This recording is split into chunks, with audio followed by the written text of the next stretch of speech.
Que ele está aqui para palestrar. Agradecer ao Fábio também, que ele é a pessoa da área de saúde também, que nos suporta em várias situações, né? Quer falar alguma coisa, Fábio, sobre o que é SMS? Fique à vontade. Oi pessoal, tudo bem? Muito legal ter vocês aqui, né? Alguns colaboradores a gente já conhece, já vem conversando, já vem trazendo algumas ações. Essa oportunidade de trazer alguém da família ou amigo, alguém que esteja presente, é muito legal também, principalmente nesse tema que nós traremos hoje. A gente sabe que talvez vocês gostariam de levar esse tema para outras pessoas que não puderam estar aqui nesse momento, algumas pessoas que vocês podem imaginar que estejam precisando ouvir uma palavra. Então o Wagner, psicólogo, que vai passar algumas coisas e vocês podem replicar algumas coisas depois para observar um pouco mais o ambiente. A gente às vezes não sabe como fazer uma pessoa triste, uma pessoa passando por uma situação complicada, complexa, e não sabe como agir, não sabe como fazer. E o que o Wagner vai nos trazer aqui hoje vai nos dar um pouco mais de conhecimento para a gente poder nos cuidar melhor e, se for necessário, ajudar quem esteja precisando um pouco naquele momento de dificuldade. Tá bom?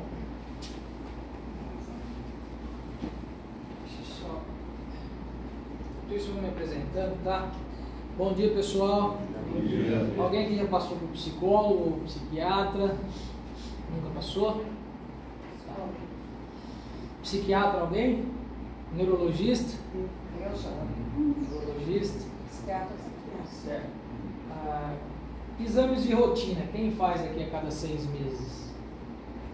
A cada 1 ano? Tá. Nos exames de rotina, vocês costumam fazer exames hormonais também ou não?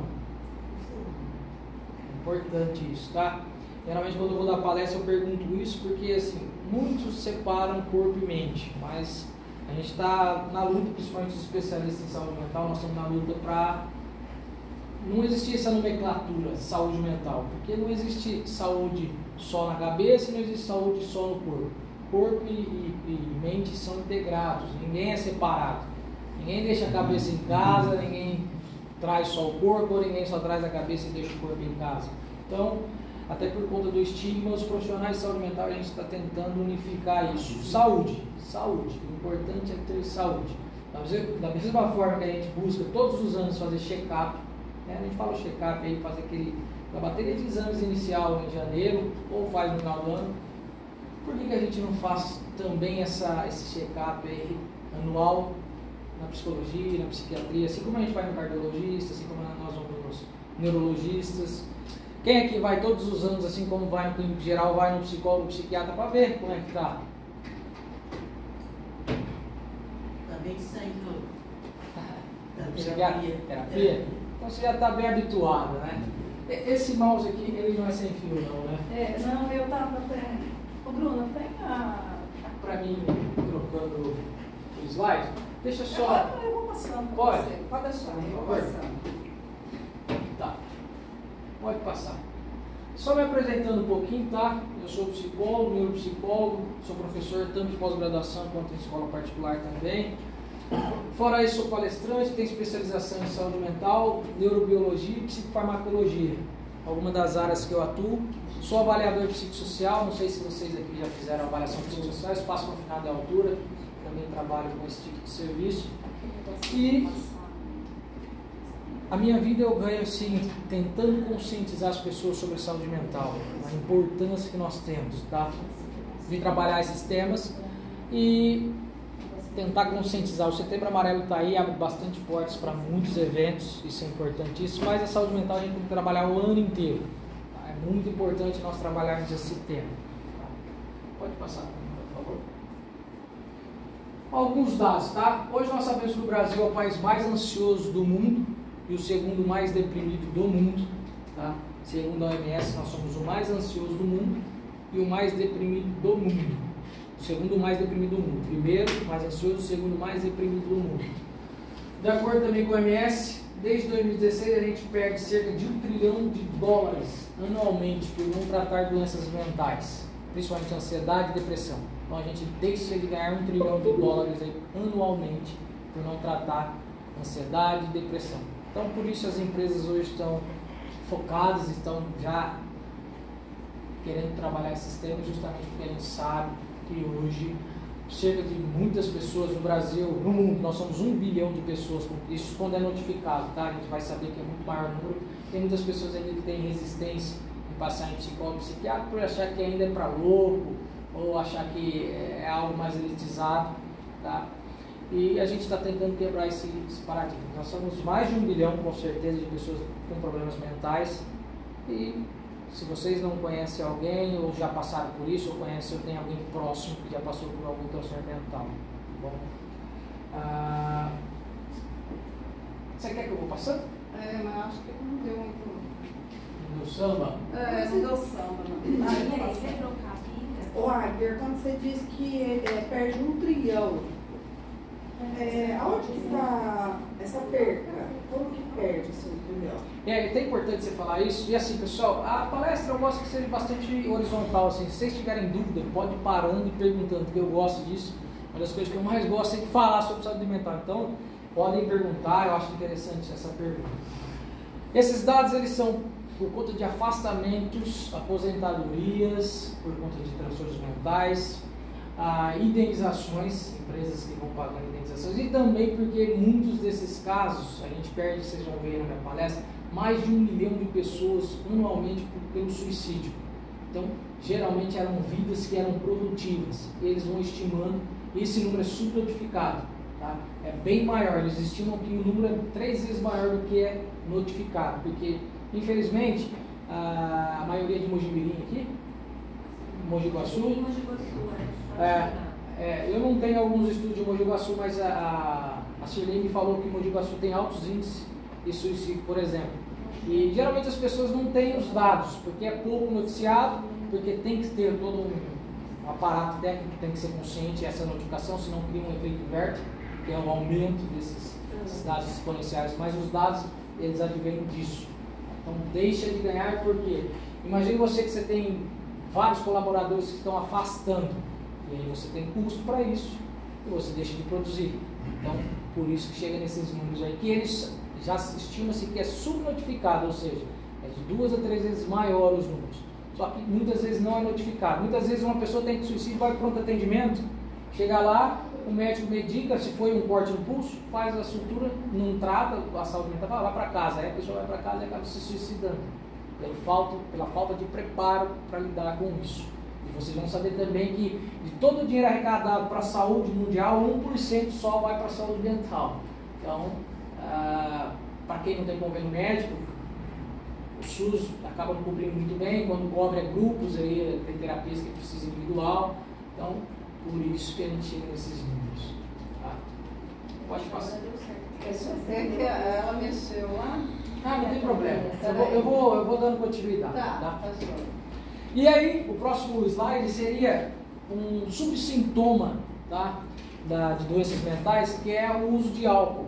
No Brasil, hoje a gente perde cerca de 11 mil vidas por ano por conta de drogas, bebidas alcoólicas e outras drogas. E a gente sabe hoje que o aumento de doença mental aumenta exponencialmente também a dependência química, seja ela de álcool ou drogas. Então a gente perde, esses dados aí também são subnotificados, quase sempre, se fizesse o cadastro certinho, a gente teria dados maiores, mas notificados a gente perde mais de 11 mil pessoas anualmente, seja por acidente de trânsito, seja por doenças que o álcool traz, seja por overdose, seja por direta ou indiretamente envolvido com o álcool, ou seja, 11 mil vidas. Então, por que eu estou dizendo isso? Está muito ligado. Homens, principalmente com transtornos mentais, eles tendem a usar muito as drogas, o álcool e as drogas como refúgio. Por exemplo, já tem pacientes no meu consultório com problemas de toque, e quando ele bebia bebida alcoólica, o toque dava uma cessada, então ele começou a beber demais. Já atendi muitos adolescentes que, com crise de ansiedade, fumavam maconha, a maconha inicialmente ela baixa a ansiedade, então começou a ser o uso de maconha por conta da ansiedade. Muitos jovens que estão numa festa, por exemplo, queria conversar com uma moça, só que não tem coragem. A bebida alcoólica ela desinibe, né? Ela deixa a gente mais desinibido, por isso que tem aquele termo lá que as pessoas falam, bebeu para falar. Então, quando fala bebe, o que queria falar ação? Geralmente é isso mesmo, porque a gente perde o filtro. Quando você bebe, principalmente a bebida alcoólica, ela tira o filtro da vergonha e você tem atitudes que você não teria se você tivesse, vamos dizer assim, sem o álcool, sem o uso do álcool. Então, o álcool ele é muito... O problema do álcool ele é um... traz... eu considero que das drogas ela é a pior, tá? É o que mais causa morte, inclusive, seja direto ou indireto. Mas é uma bebida que a gente fala que a gente celebra com álcool. Por exemplo, se tem uma festa de aniversário, tem álcool. Se tem um casamento, tem álcool. Se tem um coffee break de alguma coisa no final do ano com fraternização, tem álcool. Se tem um velório, tem um bar de frente. Geralmente as pessoas saem para lá. Eu não sei aqui, mas geralmente tem bar ali. Aqui tem bar perto do velório? Então, porque as pessoas estão sempre confraternizando com álcool. Então, o álcool, as propagandas, assim como foi o cigarro um dia também. O cigarro, além disso, o álcool patrocina Champions League, cerveja Heineken, o álcool patrocina grandes eventos, assim como patrocinava também o cigarro. O cigarro patrocinava e tinha comercial. Quando você vê comercial de cerveja, a mulher do Vuitton, etc., ninguém mostra a segunda parte do álcool. O homem barrigudo, geralmente. Que a mulher fica reclamando, o cheiro de álcool, o vômito, os acidentes de trânsito. Essa é a parte que ninguém mostra do álcool. Tá? O rapaz que chora por causa da namorada que largou, está chorando no meio do baile ali. Então, tudo isso é a parte do álcool que ninguém mostra. E as mortes, seja por suicídio, indiretamente, seja por acidente de trânsito, seja por violência de trânsito, seja por violência doméstica. A maioria das ocorrências policiais de finais de semana, violência doméstica contra a mulher, das 11 às 4 horas da manhã, onde o homem está embriagado e ele judia do filho, da filha e da esposa. Então, são os problemas que ninguém mostra do álcool, por isso estão de número. E quando a gente vai investigando por que está usando o álcool, a gente vai ver que está ligado às doenças mentais, eu vou explicar melhor. Tá. A do álcool, então, a mortalidade é grande, são 11 mil mortes. E aí a parte que eu gosto de explicar bastante, que é que significa que as pessoas tivessem, quando a gente vê esses números, a gente começa a perceber que se as pessoas tivessem acesso à saúde mental, muitos dos problemas seriam sanados. E aí a gente vai observar que só em ano político as pessoas se preocupam muito com essas questões, tá? O ano que vem é ano de eleição municipal, vocês vão ver que tem todo mundo preocupado aí com saúde mental agora, que é a bola da vez. Então, só que a empresa aqui, por exemplo, ela está fazendo uma política de Estado, que é diferente de política de governo. Política de governo é quando eu faço um evento, alguma coisa, visando reeleição. Agora, quando eu faço um evento onde eu não tenho nada em troca, mais o bem comum, aí é política de Estado. Se a gente entendesse isso, talvez a gente conseguisse escolher líderes diferentes. Achei importante isso que você fez agora, porque geralmente os líderes, né, que a gente chama de chefe até, como eu passo em muitas empresas, eu lembro que eu trabalhei numa usina de cana-de-açúcar, lá na minha região, e às vezes eu andava com gerentes. Teve 2 gerentes que eu tive um pouco de dificuldade, porque assim, passava aí uma vez um gerente colocou na caminhonete, a gente foi olhar as canas, né? Aí ele falou assim, olha aqui o tanto que eu plantei, olha isso aqui. Aí eu olhei para eles e falei, caraca, eu nunca vi você pegar na terra. Como que você plantou isso, né? E ele até ficou bravo comigo. Eu falei, não, cara, você precisa atribuir aos seus liderados, porque isso aí você ajuda na autoestima. Vocês aqui, por exemplo, eu sou operador de máquina, eu opero a centrífuga, etc. Não, vocês todos aqui cuidam do esgoto, do tratamento de esgoto de Mojimirim. Vocês fazem parte. A gente tem que se sentir pertencente. Você não é operador de máquina ali, você é quem cuida do tratamento de esgoto, independente se é da ponta, se é lá do administrativo, a gente tem que fazer as pessoas se sentirem úteis. E a premiação realmente é para todos, se não é vocês. Eu costumo dizer que empresa sem colaboradores fica só empresário. Empresário não faz nada sozinho, precisa de colaboradores. Eu costumo dizer também em hospitais, principalmente dou muita palestra, ensinando médicos a serem mais humanos nos seus atendimentos. Eu falo para eles, cara, se tiver 10 médicos, sem nenhum enfermeiro e os outros colaboradores, vocês não tocam o hospital. Mas se tiver vários enfermeiros e os colaboradores, eles tocam o hospital tranquilamente. Tranquilamente. Nós estamos aqui para servir. Alguma especialidade, inclusive, vocês devem ver que em hospitais, inclusive, os enfermeiros eles acabam atuando mais. Eu acabei trabalhando muito voluntário na época da pandemia, na época que Araraquara fechou, não sei se vocês lembram. Sim. Eu estive lá, ajudei muito. Porque eu menos fiz foi trabalho de psicologia lá. E quem mais trabalhava era a enfermagem, por exemplo, os técnicos, principalmente. Então, médico assim, não sabia entubar, eles tinham que aprender com as enfermeiras ali. Então, quanto mais a gente, é isso que ela disse, a gente não sabe lá o trabalho operacional. A gente só é o facilitador, o porta-voz às vezes. Então, é importante isso, atribuir. E a gente vai observando também que dentro das empresas, muitas das doenças, como burnout, não sei se vocês já ouviram falar, que é a doença de esgotamento profissional, está ligada a isso, falta de reconhecimento, abuso, etc. Tá? Quem aqui acha que a ansiedade é doença? Levanta a mão, por favor. Tá. Quem acha que não é doença? E o restante, o que acha? De repente a gente descobriu uma nova forma. Ou estou aqui para aprender, é isso mesmo. Ansiedade não é doença. Transtorno de ansiedade é doença. Ansiedade não é doença. Ansiedade é aquilo que é natural e a gente precisa. De vez em quando chega um paciente no meu consultório, eu queria acabar com a minha ansiedade. Aí eu brinco, é só morrer. Na hora que você morrer vai acabar a ansiedade. Porque a ansiedade é que nos move. A ansiedade me moveu eu e o Fábio para chegar até aqui, para a gente chegar no horário. Isso é ansiedade boa. A ansiedade fez com que vocês trabalhassem bem para ganhar esse prêmio. A ansiedade boa. Agora, o transtorno de ansiedade, aí a gente fala de doença. Tá? Então, tem que tomar muito cuidado, porque às vezes você pode pedir para o Papai do Céu acabar com a sua ansiedade e você está pedindo para morrer nem sabe. Então, transtorno de ansiedade é doença. Ansiedade não é doença. Tá? Algumas transtornos de ansiedade muito comuns eu vou explicar para vocês agora. Tá? Um mais comum a gente chama de TAG, transtorno de ansiedade generalizada. Isso eu atendo muito no consultório.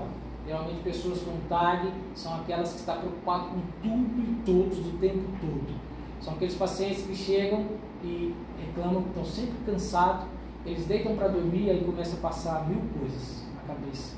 Tudo. Planeja outro dia e aí acorda de manhã cansado porque parece que não dormiu, parece que apanhou a noite toda.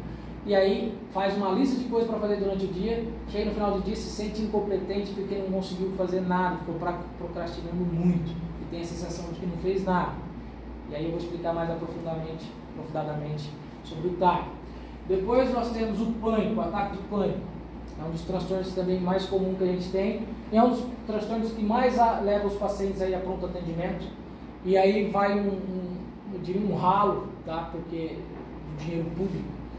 A gente não tem profissionais qualificados, quase todos os pronto atendimento não tem psiquiatras, então vai lá o clínico geral, às vezes os meninos que saem da faculdade, se não tiver uma mão aí para psiquiatria, chega lá um ataque de pânico. Primeira coisa que eles fazem, vai fazer exame de coração elétrico, aí não dá nada, mede pressão, não dá nada, faz exame de sangue, não dá nada, aí vai ver, e é aterrorizante para o paciente isso, tá? Porque o paciente fala, o médico olha para ele, você não tem nada. E o paciente tem tudo que ele sentiu ali e falou, como que eu não tenho nada? O coração acelerado, achei que eu ia morrer, como não tem nada? E às vezes até discute ali, porque tanto o paciente não sabe, isso é natural, mas o profissional que deveria saber orientar acaba não sabendo também. Olha, você não tem nada físico, procura um psiquiatra aí que você vai descobrir que você tem algum transtorno mental. E o que acontece? Às vezes a pessoa tem vários transtornos, ataques de pânico semanalmente, e ela vai várias vezes lá e cada dia é um plantonista. E todas as vezes que ela vai, exames. E todas as vezes o dinheiro vai pro ralo, porque assim, ninguém parou para, peraí, esse cara já veio aqui segunda, quarta, quinta, sábado, domingo. Eu estou fazendo exames todos os dias, não tem nada, eu estou gastando dinheiro. Então, outro problema que leva ao gasto dos trilhões aí. Gasta-se muito dinheiro por falta de profissionais qualificados, capacitados. E aí, a gente tem futuramente outros problemas, que é a dependência da parte dos bens exequíveis, que eu vou explicar também. Depois nós temos a fobia social. Nessa fobia é muito comum pessoas que têm essa fobia não fazerem faculdade, não conseguirem subir em cargos profissionais, porque a fobia social ela judia demais a pessoa. Uma pessoa fóbica social, por exemplo, ela sentou aqui na frente, ela não sai daqui enquanto não sair todo mundo da sala. Por quê? Porque ela tem medo de ser julgada o tempo todo. Então, uma pessoa que tem fobia social, dificilmente ela vai fazer uma faculdade, porque a primeira coisa que ela me fala é assim, ó, e o dia que tiver que apresentar um seminário, E o TCC que eu tenho que falar no meio, na frente do povo? Eu não consigo, eu travo, não dá branco, eu tenho ataque de pânico na hora que eu começo a falar.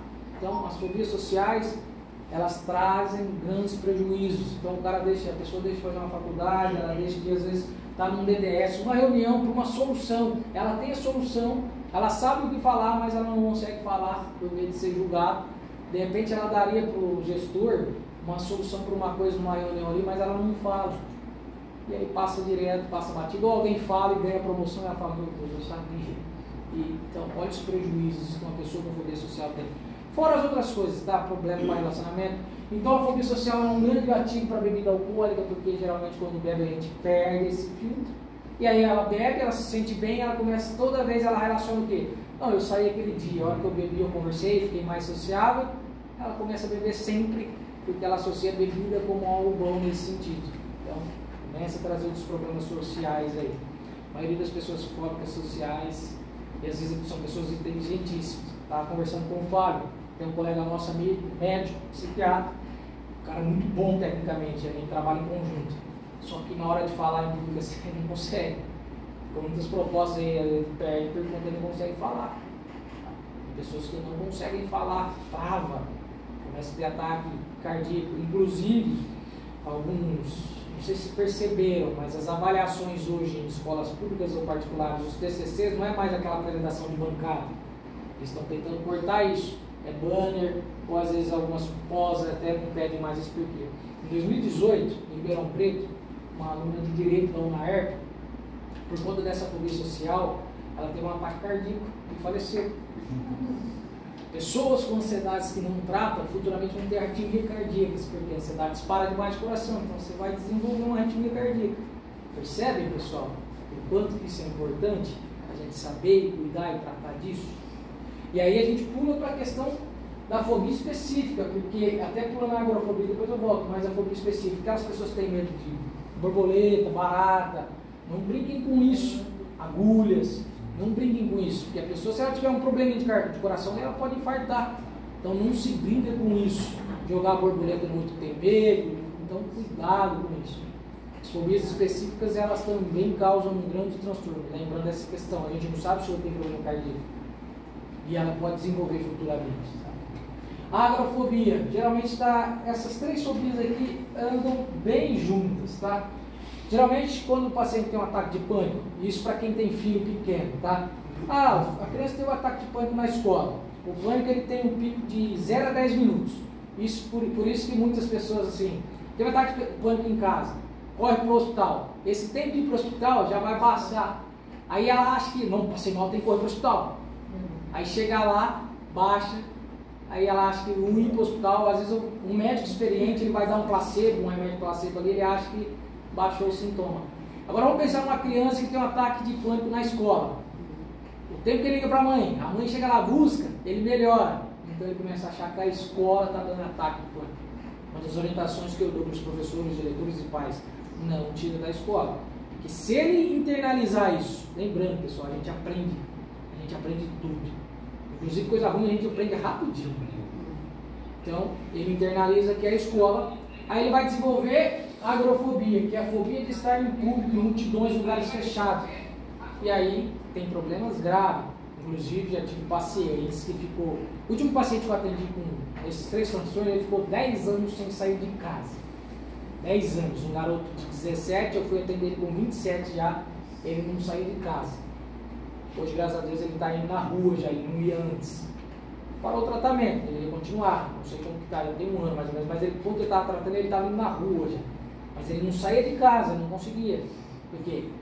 Aí ele começou a desenvolver a agrofobia, o parto mediante, o coração acelera, etc. É ataque de pânico. Então, cuidado com isso, é preciso cuidar. É simples cuidar, geralmente com tratamento medicamentoso, mas tem que cuidar. Tá? E depois temos o TEPT. TEPT, principalmente depois da pandemia, transtorno de estresse pós-traumático. Teve muitas pessoas desenvolvendo isso. E aí outro alerta para quem tem crianças pequenas.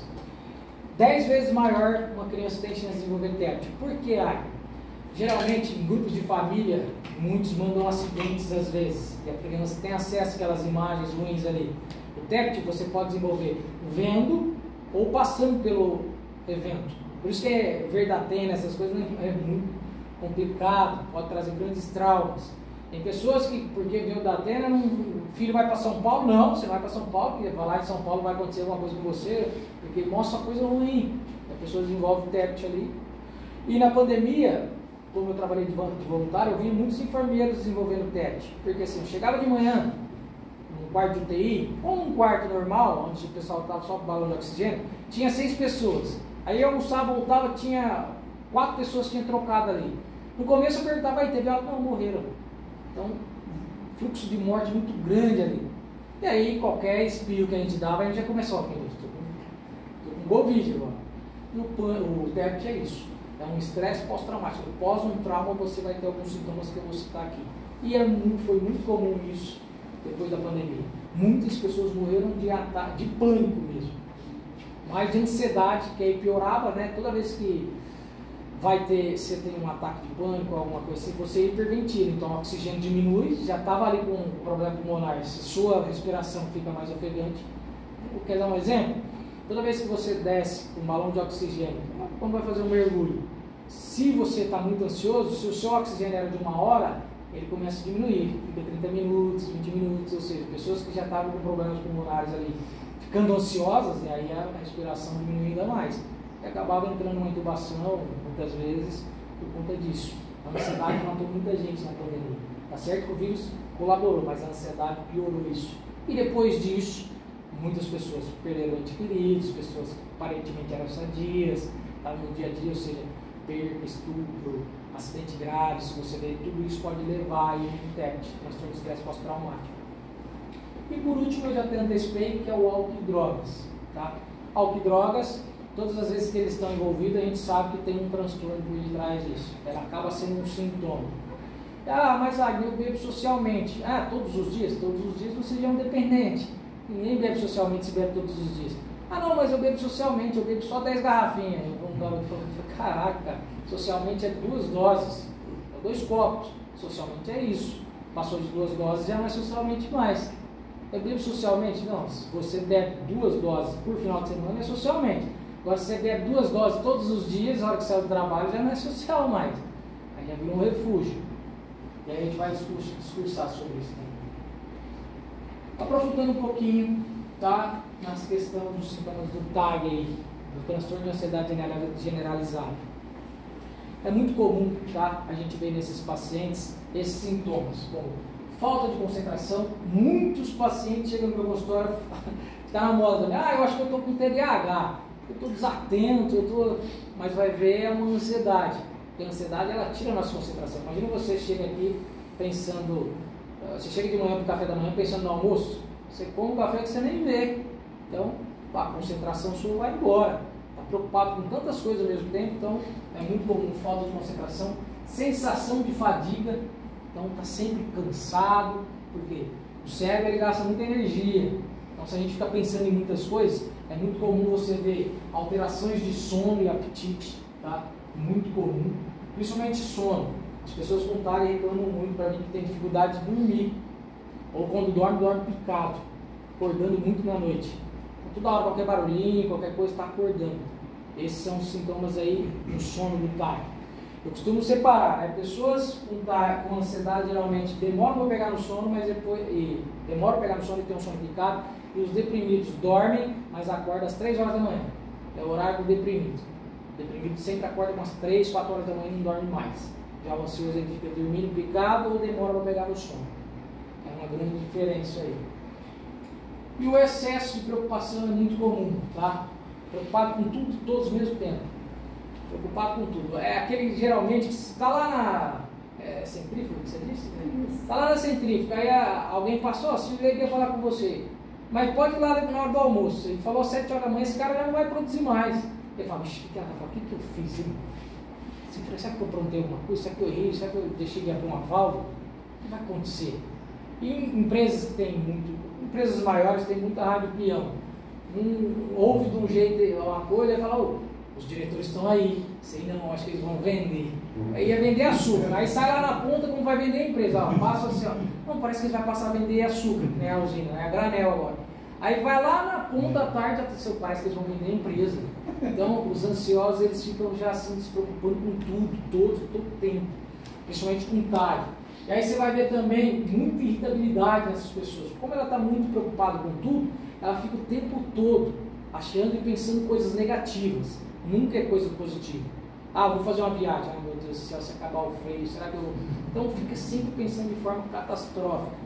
Seu filho vai fazer uma viagem, começa a pensar, meu Deus, se é de avião, fala, Jesus, se furar o pneu do avião lá em cima, o que acontece?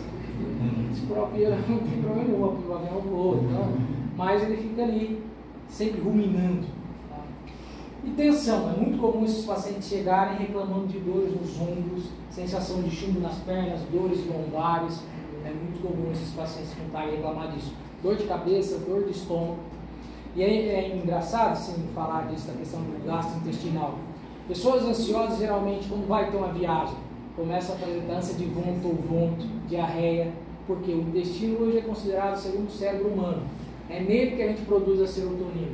Antes achava que era o cérebro, mas hoje nós sabemos que é o intestino responsável por isso. Exemplo disso, crianças pequenininhas que vão para a escola, na semana que vai começar as aulas, ela reclama assim, mamãe, dor na barriga. Quem tem criança pequena vai saber. Criança, quando não reclama de dor na barriga, você pode ter certeza que eles estão ansiosos. É por conta da aula, é por conta de uma viagem. Estava falando com o Fábio, meu irmão vai viajar para o Rio de Janeiro hoje. Acho que ele até está pegando o voo. Ele nunca pegou avião, ele e minha sobrinha.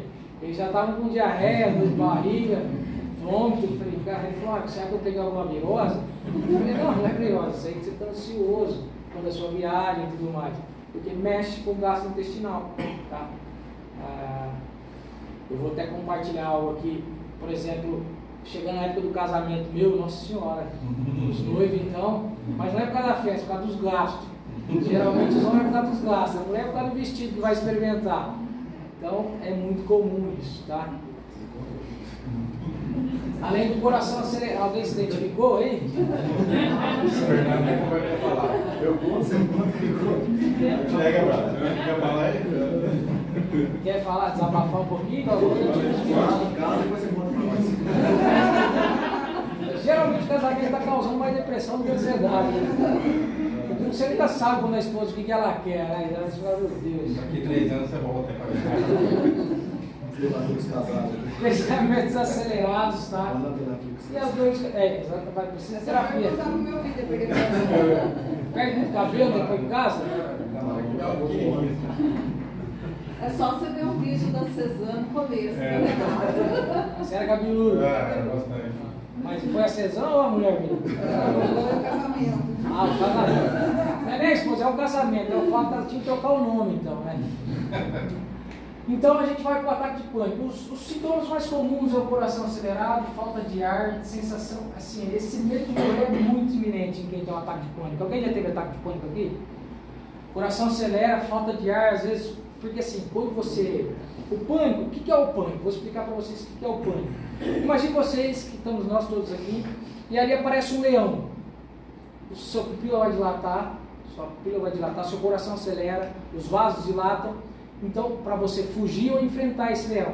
Agora imagine o seguinte, imagina que não tem leão algum e você está tendo essa reação. Nós temos uma glândula no cérebro chamada hipófise. Ela funciona como um alarme de carro. Quando eu vejo um perigo, esse alarme aciona, que vai disparar outro alarme em cima dos nossos rins, que é a glândula suprarrenal, e libera adrenalina. Então, por isso que você tem toda essa reação. Aí vai medir pressão, está normal, vai ver o coração batimento, está normal, mas você tem essa reação para fugir ou enfrentar um problema. Agora imagine que você tem um carro que o alarme está disparando por qualquer coisa. É isso o ataque de pânico. Mata alguém? Não, nunca matou ninguém o ataque de pânico. Porém a sensação é de morte.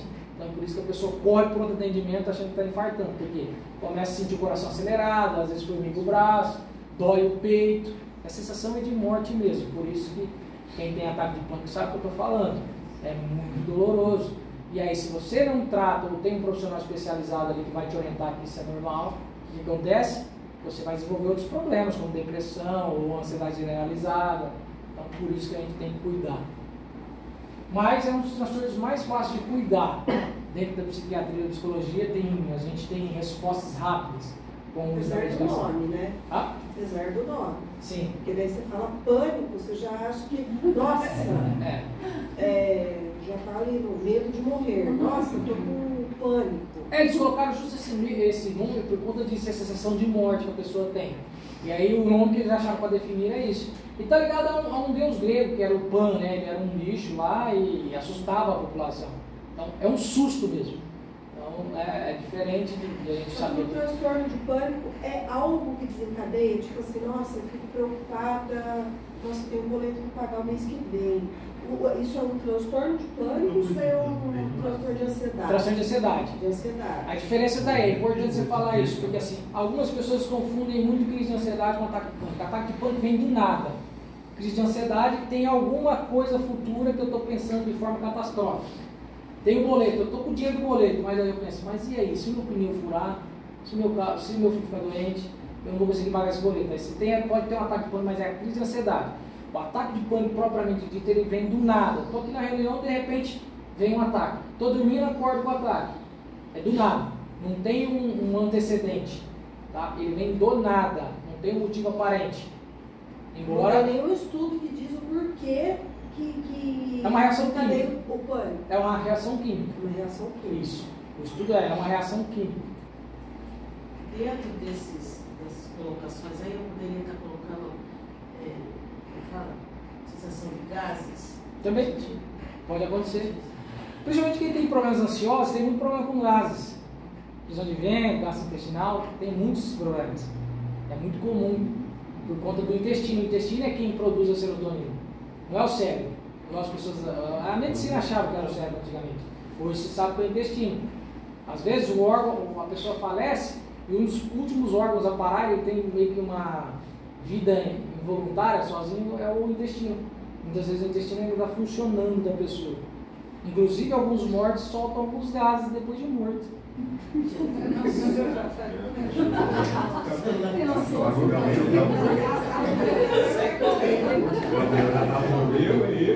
Formigamentos, dores no peito, que é muito comum, sudorese, gente que transpira demais na hora do ataque de pânico, então fica suando demais ali, porque fica muito ofegante, tá?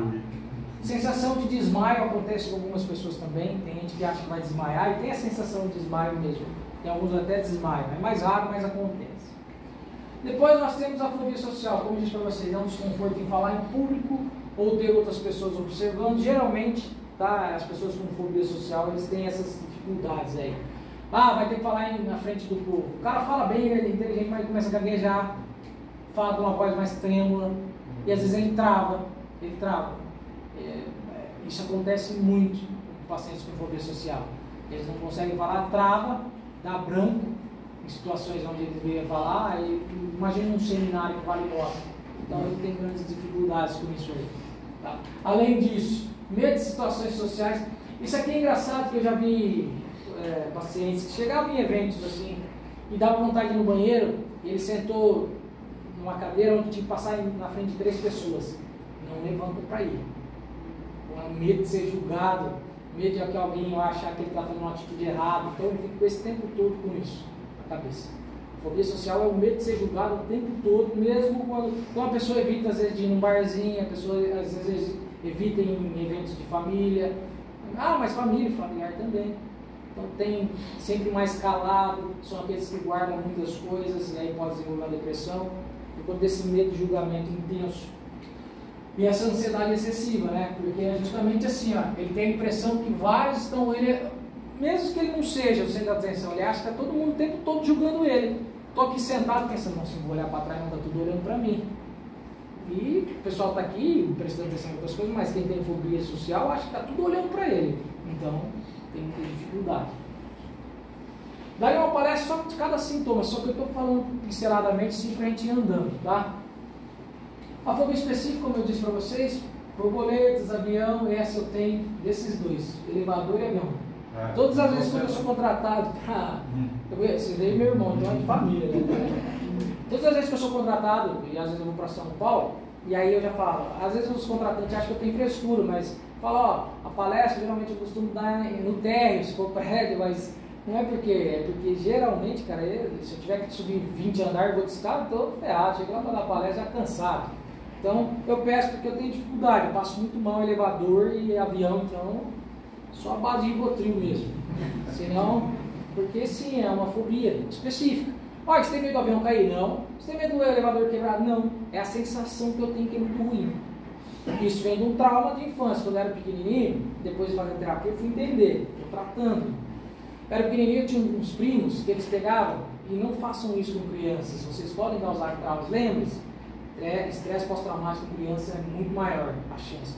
Meus primos pegavam eu e ficava rodando, sem eu deixar, e aquela sensação de tontura me fazia muito mal, e eu cresci com medo de tontura. E quando você entra no elevador, não dá aquela sensação ruim, é a mesma sensação que eu tinha na infância. Hoje eu sei disso, mas me causa um mal que os meus filhos não sabiam disso. Hoje, se eu ver gente vendo criança jogando, eu não deixo. Você não sabe se a criança vai desenvolver um trauma por conta disso. E pode desenvolver. Foi o meu caso. Brincar com borboleta, jogar borboleta na criança, animais. Tem paciente que eu já vi profissional tratando mal porque desmaia por conta de agulha. O cara é forte da academia, ele põe a agulha e desmaia, a pessoa dá risada disso. Não, o cara não controla. É uma fobia específica que pode inclusive levar à morte. Se o cara chega a desmaiar, você imagina quanta adrenalina não foi descarregada nele ali. Então é sério essas coisas. A gente brinca, mas é sério demais a questão da saúde mental. Então, imagine vocês, há quantos anos vocês estão aqui na empresa, cada um com as suas fobias, cada um com as suas manias, cada um com as suas dificuldades, cada um às vezes vivendo em casa, problemas de saúde mental. Por isso que é importante a gente estar sempre conversando, se comunicando, sendo sincero e transparente com os outros em relação à saúde mental, principalmente. Tá? Mas depois que desenvolveu isso, não tem o que fazer mais? Tem tratamento, tanto medicamentoso quanto terapêutico. E aí eu vou falar um pouquinho também, mas tem sim. Tudo tem tratamento, só não tem jeito para a morte. De resto a gente cuida de tudo, viu? Saibam disso, para tudo tem solução. Inclusive a humanidade está lutando até contra a morte, já criando protótipo para tudo quanto é coisa. Tá? Alguns dos sintomas de transtorno de estresse pós-traumático é pesadelos. Geralmente quem passa por um evento traumático tem muito pesadelo, flashback. Por exemplo, já tem muito gerente de banco onde eles passaram um assalto. Então, eles tinham muito pesadelo e flashback. Toda vez que ele passava perto do banco, vinha a sensação daquele assalto. Então ele passava mal. Muitos foram aposentados por conta disso. Antes de vir para cá, eu estava falando da reportagem lá da explosão que teve na empresa. Isso aí pode desenvolver. Gente que trabalhava em caldeira, nunca mais querer trabalhar em caldeira na vida, porque viu esse acidente. Mesmo que tenha toda a segurança do mundo, não vai querer. Imagina alguém que já sofreu um acidente aéreo, você vai querer andar de avião novamente. Então, tudo isso pode ser desenvolvido, né? Crise de ansiedade, alteração do sono e apetite é muito comum. Inclusive, dá de exemplo, tá? Um colaborador de uma das empresas da GS Lima sofreu, né, por questão de assalto, eu tive que acompanhar porque ele teve estresse pós-traumático depois, por conta do assalto. Toda hora que ele pensava em trabalhar, ele lembrava da arma na cabeça, o cara dando coronhada nele. Aí pessoas que tinham traço, né? O fulano era um cara alto, forte, etc. Então toda vez que a pessoa passa perto de alguém alto, forte, ela já tem ataque de pânico, ela já pensa que é o assaltante, por exemplo. Isso é o estresse pós-traumático. Então você fica revivendo isso. E aí vai alterar seu sono e apetite com certeza. Reações exageradas, terror noturno. Sabe o que é terror noturno? Sabe aquela coisa que você deita? Parece que você está ouvindo todo mundo falar no ambiente, mas alguém está segurando sua cabeça, o seu corpo, você quer acordar e não consegue. Alguém já teve isso? E chama terror noturno. Muito comum por conta do estresse pós-traumático. Em criança é muito comum isso. Tá? E tem gente que atribui isso aqui como assim, minha mãe mesmo fala assim, você teve isso aí, provavelmente era algum espírito ruim que estava segurando seu pescoço. Então você fica, tem gente que atribui a questão espiritual, mas não, é o terror noturno. É que seu cérebro ele fica meio acordado e meio desligado. Na verdade é o contrário, a parte de mexer no movimento está acordada e a parte do cérebro está captando tudo. Está dormindo a parte do corpo e a parte de movimento, sensação do cérebro está acordado. Então você tem a sensação de percepção de ambiente, mas você não consegue acordar. E aí minha mãe fala, não, acalme e reza o Pai Nosso que você acorda. Mas é na hora que você acalma, você está dizendo para o seu cérebro assim, respira aí, para a ansiedade, ele vai e liga totalmente. Tá? Essa é a questão do terror noturno. Desapego emocional, então a pessoa começa a ficar distante, isolamento social é muito comum. Tá? Por exemplo, quem perdeu familiares, namorados, esposa, amigo, de repente perde a vontade de ter amigos próximos por medo de perder de novo. Então fica esse desapego emocional.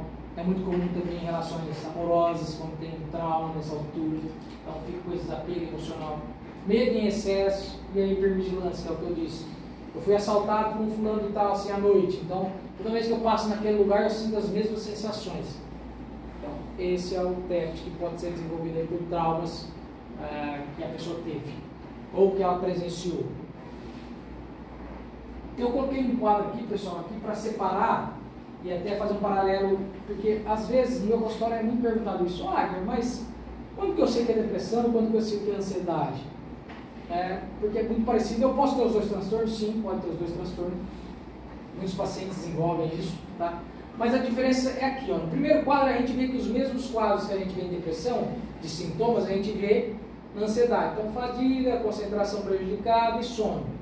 Já no outro aqui e nesse do meio, a gente vai ver que tem algumas diferenças. Por exemplo, a depressão, o paciente ele fica mais lento. Já o ansioso ele fica mais agitado. Então, é diferente o sintoma. Enquanto o deprimido ele apresenta mais tristeza e falta de vontade, que é essa anedonia, o ansioso ele apresenta mais preocupação e medo. Já o deprimido ele apresenta ideação suicida, já o sintoma central da ansiedade é a irritabilidade. No deprimido a gente vê mais culpa, então o paciente com depressão ele sente mais culpa das coisas, tá? É muito comum ele sentir culpa de tudo. Porque muito que a gente costuma dizer que é a pressão, né? Isso para as pessoas que não é psiquiatra, a gente tem que explicar isso no senso comum. É muito dolorido você chegar numa pessoa deprimida e falar assim, você tem que ter vontade, você tem que se ajudar, força de vontade. É a mesma coisa você falar para uma pessoa que está com crise de asma, falar para ela, respira o tanto de ar aí. Então, uma pessoa com depressão, justamente o que é mais prejudicada é a vontade. Não cobre isso dela. Porque ela começa a sentir culpa, ela fala, é verdade, né, rapaz? Olha aí, fulano de tal com câncer, outro não sei o quê. Porque a gente vê câncer, infarto, AVC como doença, diabetes. Mas a depressão a gente não vê como doença. E hoje nós sabemos que a quarta causa de morte é câncer. A primeira é infarto e AVC. E depois vem as doenças de depressão, causadas pela depressão. E hoje nós sabemos que AVC, infarto é causado pela depressão também. Então, estimula-se que até 2030 a primeira causa de morte no mundo será a depressão. Hoje ela é a terceira. E aí, já aqui a gente vê também desvalia, esse sentimento de não valer nada, inutilidade, é muito comum nos deprimidos. Altera o apetite bastante. É muito comum a gente ver deprimidos aumentar o peso, por isso que a gente viu depois da pandemia muita gente com peso aumentado, muita gente desenvolvendo obesidade. Tá? Raramente é que acontece de perda de peso, mas é mais comum um ganho de peso, mais de 30% aí.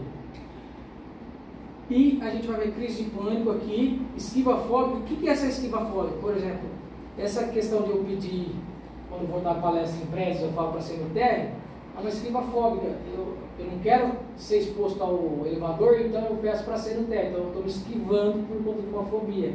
Então, às vezes, você está no seu trabalho, tem um cara que não gosta de ir perto dos tanques.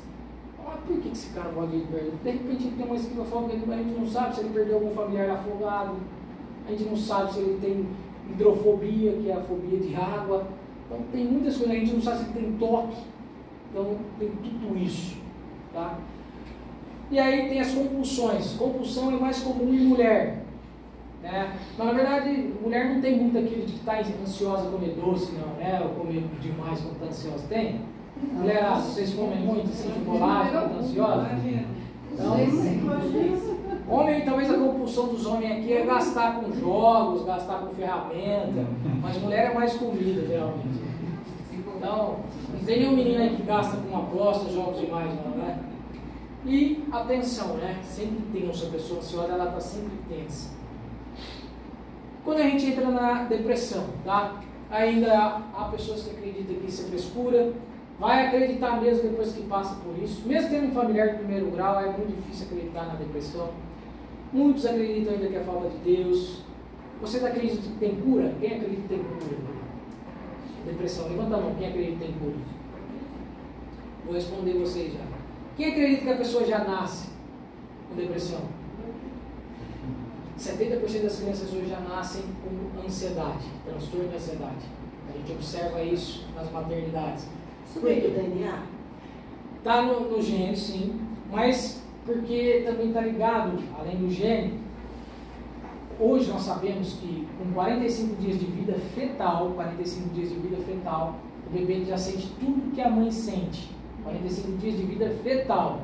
Então, se a mãe tem uma gravidez tranquila, o bebê tende a ser tranquilo. Se a mãe tem uma gravidez agitada, vai tender já nascer ansioso ou até mesmo com depressão. Tem bebês que já nascem com afeição de depressão já.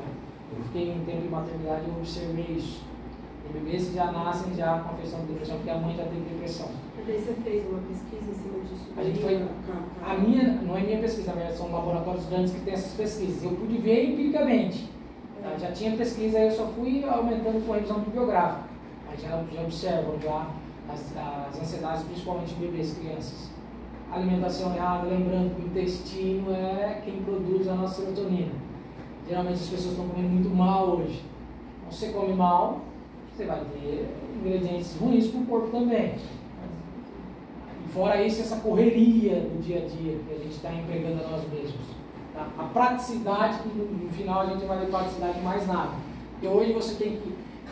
Você tem micro-ondas, você tem um forno elétrico. Então não tem desculpa de... então você pega coisas mais pré-prontas, coloca ali, então tem a praticidade.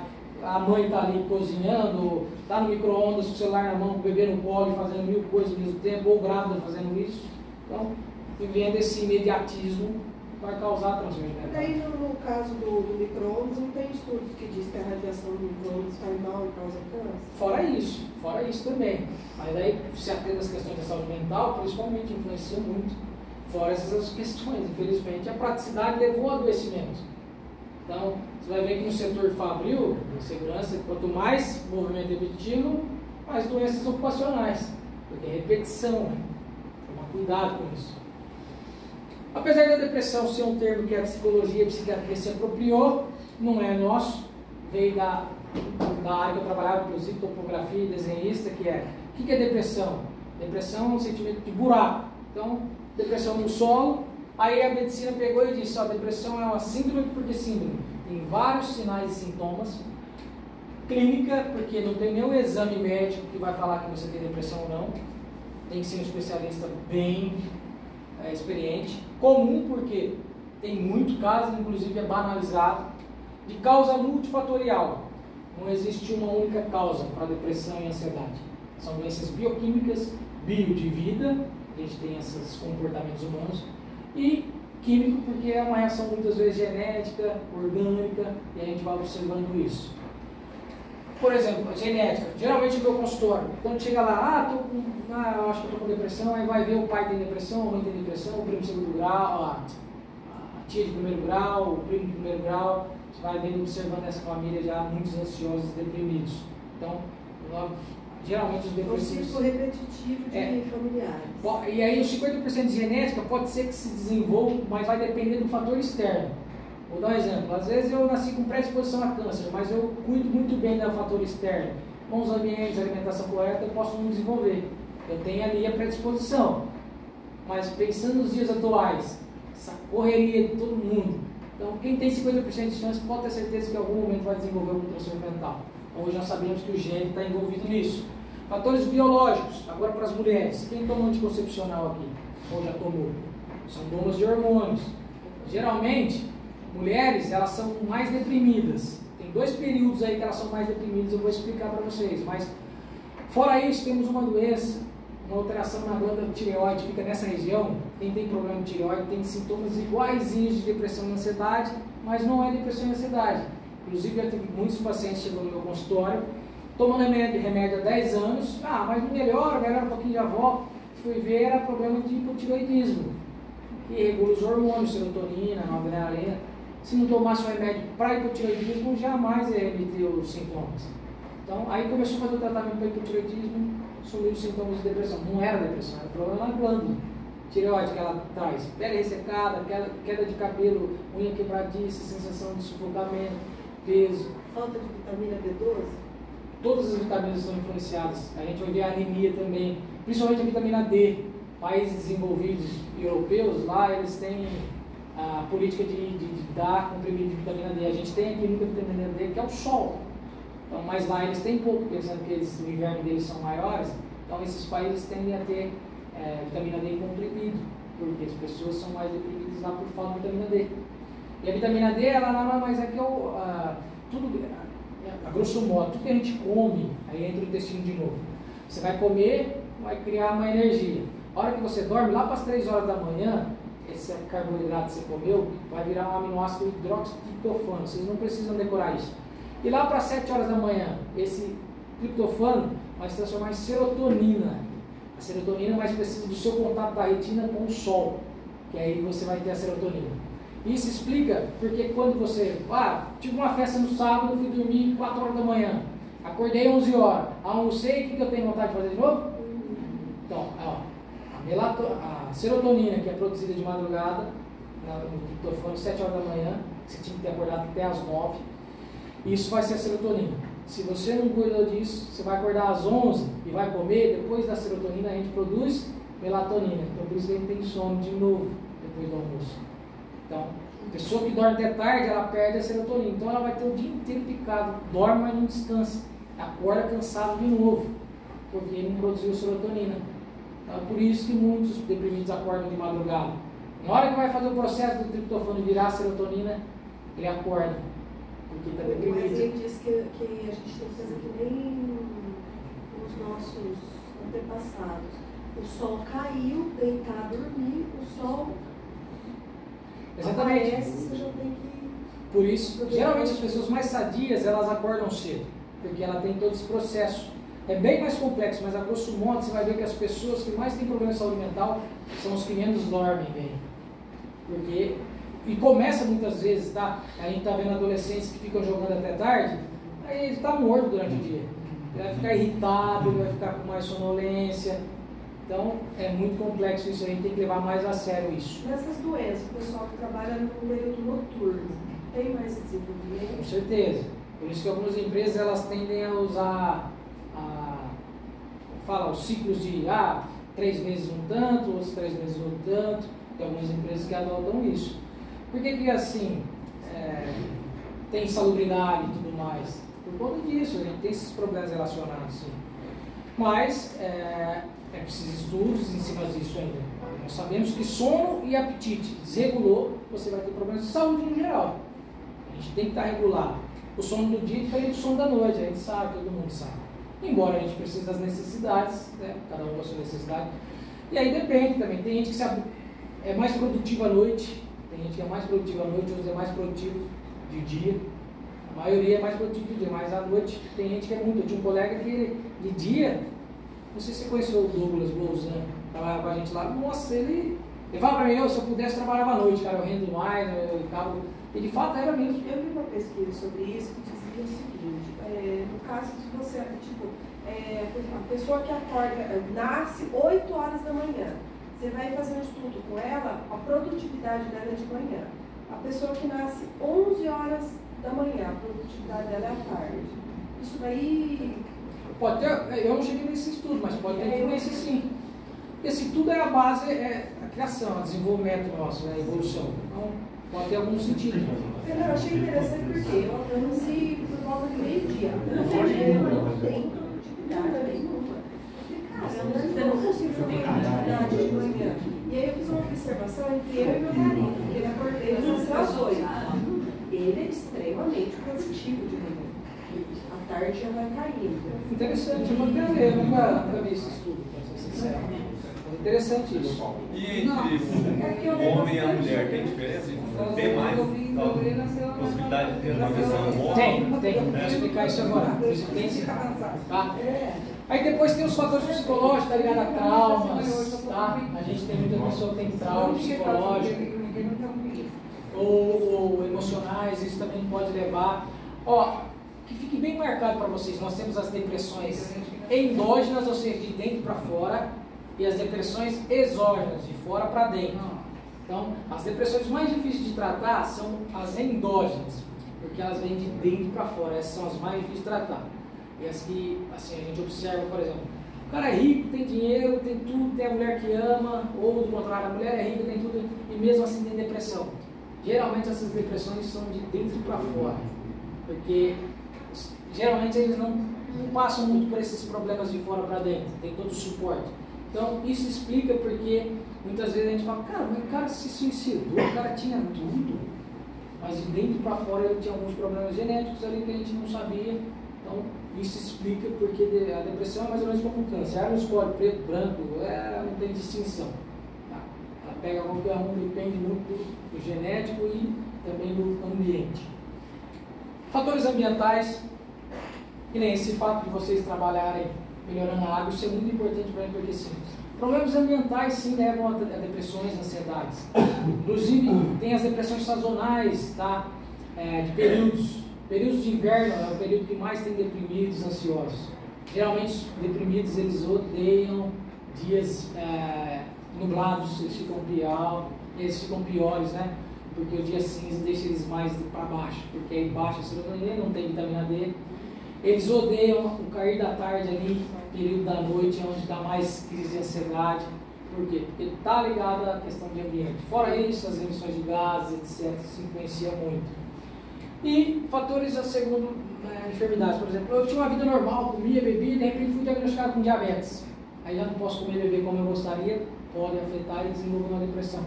Tá? Ou um acidente, o cara... pode acontecer. Aqui alguns dos CIDs, né? Esse aqui é o F32.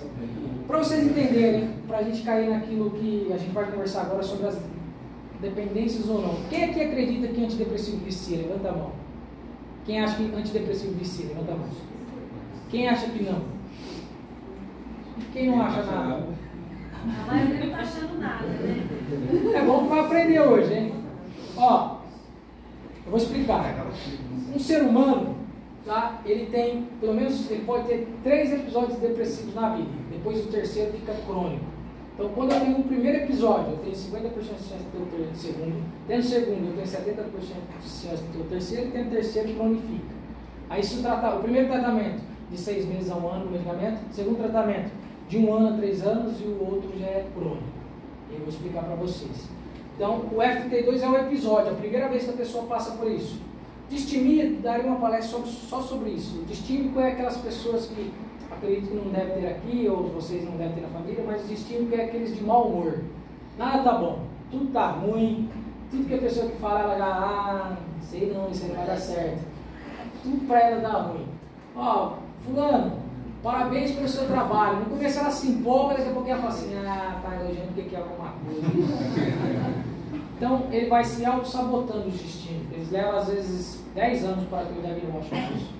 E a distimia, assim, são aquelas pessoas que têm muita insegurança. Começa uma faculdade, para. Começa a namorar, larga. Porque nada ele tem tanta confiança, assim, e são bem mal-humorados mesmo. Tudo dá ruim. Tá? Coffee break tá grande, né? Mas faltou alguma coisa. Então, eles vão estar sempre assim, os distímicos. E a gente vai falar mais desses. E geralmente, pessoal, lembra que eu falei que é 1 bilhão de pessoas doentes mentais hoje, tá? E quase sempre, os pacientes chegam no consultório, eles chegam porque alguém na família adoeceu eles. Geralmente, lá na família tem alguém que não quer se cuidar e a pessoa fica doente porque está do lado dessa pessoa. E geralmente, quando eu dou palestra, as pessoas que falam que não precisa de psicólogo, psiquiatra, a carinha deles é assim, ó.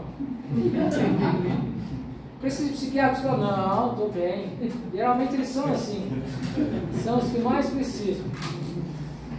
Bom, como eu disse, é um transtorno, né, multifatorial. E o problema da depressão grave, pessoal, aí que entra o nosso dinheiro empurrado novamente. A depressão grave, ela leva a problemas, muitas vezes, físicos. Não mais sintomas só mental, mas problemas físicos. E a gente sabe que é uma doença incapacitante. Olha o quanto que ela atinge anualmente. De 10 a 15% da população ao ano, sendo mais prevalente nas mulheres. 2 para 1. 2 fatores por ser mulheres. Primeiro, genético. Porque da menarca à menopausa, mulher é 2 para 1. Então, da primeira vez que menstrua até a última vez que menstrua, é 2 para 1. Antes disso e pós isso, fica 1 para 1. Segundo fato, alguém arrisca dizer qual que seria? Por que a gente vê essas mulheres assim demais, ó? É o casamento? Engraçado que tem um estudo que fala que mulheres solteiras, mulheres felizes. Homens casados, homens felizes. Homens solteiros, homens... Não. Mulheres solteiras, mulheres felizes. Homens casados, homens felizes. Homens solteiros, homens tristes. E mulheres casadas, mulheres tristes. Então, quer dizer que o casamento faz mal mais para a mulher do que para o homem. Mas o suicídio é na mesma escala? O suicídio é maior em homem. Mas referente ao casamento é para muitas questões. Narcisismo, o casamento da esposa, mas ainda casado com a mãe. É por isso que o homem é feliz no casamento. O homem solteiro, ele não é feliz porque a mãe morreu geralmente, aí quem vai assumir esse papel? Você falou aquela vez, você casa com a pessoa, aí depois a pessoa vem com o vício. Não, geralmente é isso, por isso que a mulher, os índices de mulher infeliz no casamento é por conta desses fatores sociais. Porque assim, quando a mulher casa com um homem que ajuda, ele é feliz. Agora, geralmente a mulher casa, ela tem tripla jornada, e é isso aqui, ó. Quando o cara, ele faz menos e ganha mais, a mulher faz mais e ganha menos. Sempre assim. Mas isso causa tudo isso daí, por quê? Porque nenhum dos dois foi procurar tratamento. Justamente, por isso que a gente tenta a conscientização, tá? É importante a gente fazer as conscientizações por conta disso. Mas o homem sofre com isso também, tá, galera? A gente passa. Tem mais viúvas ou viúvos no mundo? Tem mais viúvas ou viúvos no mundo? Viúvas. O que vocês acham? Eu acho que as mulheres se cuidam mais. É isso. Uma porque os homens já no velório arrumam uma parceira, então é difícil ter viúva. Agora a mulher ela leva 2, 3 anos para arrumar um parceiro.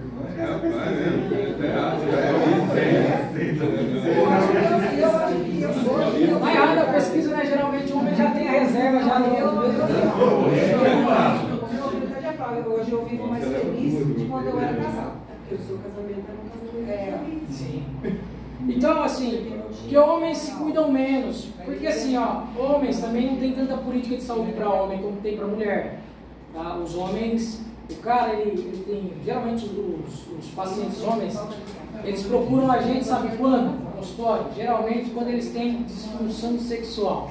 Chega o paciente homem no meu consultório, eu já sei, ele já vem, ele não consegue falar, ele fala assim, doutor, eu vim aqui e tal, mas eu tô com problema de... Aí fica fazendo assim com o dedo, eu já sei o que é. Aí de vez em quando eu brinco, né, eu falo, é grave, cara, isso aí não tem reversão não. Mas, geralmente, o homem ele só busca a gente quando ele tem disfunção sexual, porque geralmente a depressão em homem ela se manifesta diferente em mulher. Em homem ele fica mais irritado, mais explosivo, assim também em adolescentes. Tá? Mais irritado, mais explosivo, mais isolado. Diferente da mulher, que ela chora mais, apresenta mais sintomas, porque na teoria, homem não chora, então tem essas questões de realmente de machismo. O médico está aqui hoje. Você não chora. Mas não pode, cara, assim, essa cultura. Vai guardar e vai acumular doença. Tá? O corpo vai falar em ansiosa, é muito comum, urticárias, aquelas manchas, aquelas bolhas d'água, vai lá no dermatologista, não dá nada, é ansiedade, porque também causa urticárias, ansiedades. O homem que não chora, vai cair o cabelo, por exemplo.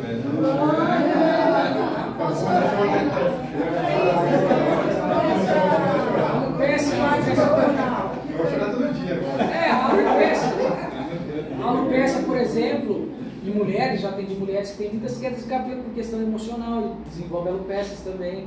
Já tem e assim, é muito traumatizante. A mulher ela fica careca, inclusive. Tive um caso na família. Emocional. E aí que ela chegou a ficar completamente sem cabelo. Imagina a mulher sem cabelo, cara, é muito traumatizante. Então, questões mentais que podem levar aí a esses problemas, tá? E aí, como eu disse, em homens é diferente, a irritabilidade. O problema, pessoal, do homem é isso. Ele explode. Isso aí, antes dele procurar um profissional, ele pode ter se matado, matou alguém por conta dessas explosões. E aí o problema, eu particularmente adoro atender homens no consultório, porque a hora que você começa a explicar para ele algumas coisas, o cara fala, pode chorar? Pode chorar, chorar é normal, cara. E explicando isso para eles, eles vão evoluindo de uma forma muito boa. E eles, por que eu fico feliz? Porque eles se tornam bons pais novamente, bons filhos, bons maridos. E aí a gente resgata algumas coisas. Muitos homens são turrão aí porque foi criado na base do ferro-fogo. Eu não vou em palestra. Geralmente, público de palestra, você passa num postinho de saúde, você vê mais mulheres do que homens. Você não vai ver lá. E aí o homem, qualquer coisa, ele já vira um estrondo, né? Quebrou o dedo, ele quer 50 dias de afastamento, enquanto a mulher que cesárea está trabalhando. Então, o homem tem essas dificuldades. dificuldades aí, por conta dessa falta de acesso, tá? Humanização. Quando eu falei para vocês lá, quando a gente não trabalha, não trata depressão, ansiedade, olha os problemas que a gente vai ter consequentemente, ó. Aumenta os riscos para infarto agudo, né? O infarto, o Alzheimer, as demências, a diabetes, o acidente, o AVC. Vou dar um exemplo sim para vocês. Os homens, pessoas quando aposentam, é muito comum isso. Dá um ano depois, 2 anos falece. Teve infarto ou AVC. Por quê? A pessoa vai deprimindo, o cara vive o trabalho, ele vai deprimindo. Aí tem infarto ou AVC. Então vocês podem ver, a maioria das pessoas que aposentam, que gostam de trabalhar, aposenta, não faz mais nada, eles morrem com 2 anos, nem aproveitam a aposentadoria. E vai deprimindo, dá um infarto ou um AVC. Ele era produtivo. E o homem, ele acha que ele tem que ser produtivo o tempo todo. E é onde ele... Talvez os homens modernos estão mais tranquilos. Os homens antigos eram mais assim. Os homens modernos estão querendo dizer que a mulher trabalha e eles ficam em casa.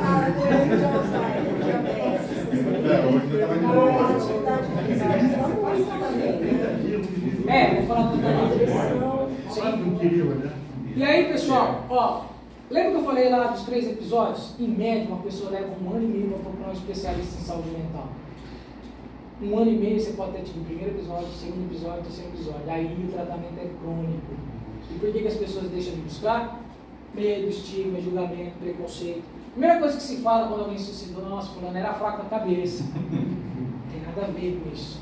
Quando está deprimido, quando chora, é fraco. Não tem nada a ver com isso. A gente vai observar isso. Não tem nada a ver.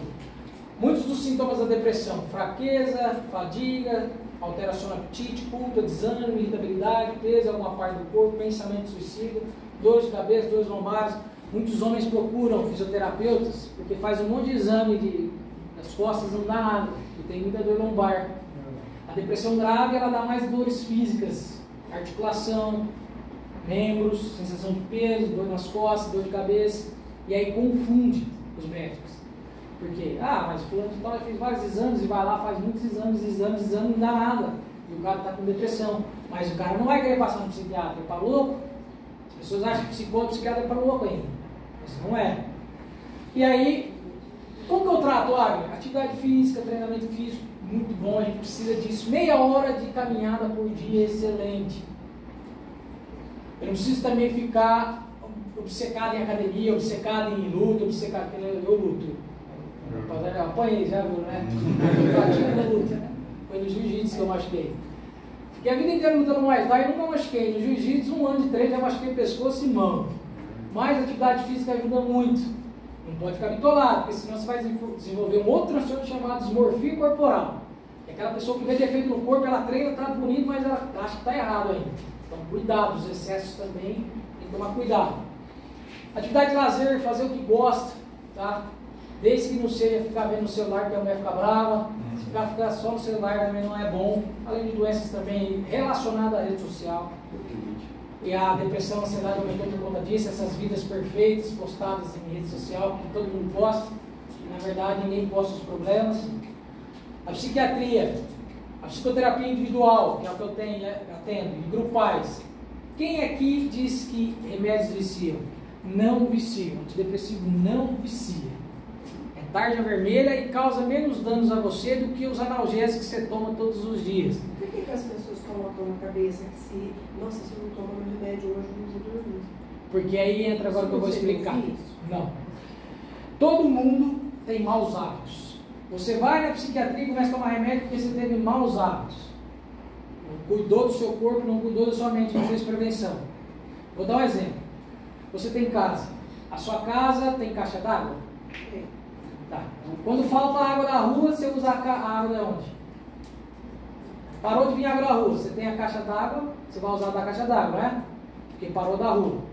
A rua que produz, teoricamente. É assim, a depressão é química. Você está sempre sob pressão, a pressão desenvolve estresse, o estresse significa estar sob pressão, e você vai desenvolver ansiedade e depressão por conta disso. Você estressou demais os seus neurotransmissores, ele para de produzir serotonina e noradrenalina, e aí você precisa de um medicamento para voltar a produzir. Se é um episódio, você vai tomar 3 vezes o medicamento e vai parar. Se é o segundo episódio, 3 anos vai parar. Se é o terceiro, você não produz mais. Não é que você depende do medicamento. Mas 3 anos já não acaba sendo um vício? Não, porque Porque a partir de 21 dias, você já tem uma questão assim, de acostumar o seu corpo com alguma coisa. Você faz uma atividade física 21 dias ou 40 dias, você já acostuma o seu corpo. Você é dependente de caixa d'água? Não sou dependente. Eu sou dependente. Não, você precisa até... acabar a água da boca. Mas o remédio não é o problema aí que tá. As pessoas colocam o remédio como problema. Ele é a solução, porque você não está produzindo mais. Se você tiver um coração que está parado, igual o Faustão, trocou o coração, ele é dependente do coração anterior? Não, ele precisava de uma bomba nova. O problema é esse. Você não muda os seus hábitos e você está tomando um remédio. Aí você para o remédio, você continua com os hábitos ruins que te adoeceu e você vai voltar a ter esses problemas. A gente quer facilitar com o comprimido e aí sim. O problema é os antidepressivos não causam. Que as pessoas colocam tudo no mesmo balaio de gato. Eu estou tendo ataque de pânico, ansiedade. Eu não vou no psiquiatra. Geralmente eu vou em clínico geral porque eu passei mal. Aí eu vou lá e tomo um tarja preta chamado Rivotril, que é diferente de antidepressivo. Esse é ansiolítico. Ansiolítico não trata nada. Ansiolítico é como se fossem as novalginas, dipironas. Estou com um filho em casa, febre à noite. Não vou no hospital, amanhã eu vou. Dou dipirona, vai melhorar a febre, não vai? Só que amanhã eu preciso saber se a febre é do dente, se é alguma infecção. As novalginas. O que acontece? Se a febre melhorou? As pessoas não vão buscar. É esse o problema, por isso que eu falo. As pessoas vão lá, tomam antidepressivo, está tomando certinho, ele está mantendo. Se ela for crônico, ela vai precisar do antidepressivo. Não adianta, o resto da vida. Então, se você teve mais casos acima do 3º caso, você vai tomar o resto da vida. É igual o diabético. Ele é dependente. Ele não produz. Ele é dependente da insulina? Não. Ele necessita da insulina. Dependente é quando eu não preciso e eu pego e uso. Isso é dependência. Agora, se eu preciso, é porque eu não tenho. Imagina uma pessoa que tem, não tem uma perna, ele anda com a muleta. Agora, imagina aquele que tem a perna e está normal e tem esses que anda com a muleta, ele acha que ele não equilibra mais. Você coloca na cabeça dele, ele tem dor na perna que ele não tem, não é? Isso aí é neurológico, é diferente. Agora, isso que eu quero que vocês entendam. As pessoas acham que antidepressivo vicia, não vicia. O antidepressivo, agora eu vou explicar para vocês. Até 1950, quando nasceu os antidepressivos, através de um medicamento que era para tuberculose, o efeito colateral desse medicamento nasceu os antidepressivos. E também tinha um outro medicamento para hipotensão, que era pressão arterial. Os dois medicamentos nasceram deles, o efeito colateral, os antidepressivos. Até esse tempo, as pessoas com 50 anos eram tidas como velhas, não eram? Olha hoje quantas pessoas vivem até quantos anos? 80 anos, justamente porque nasceram os antidepressivos.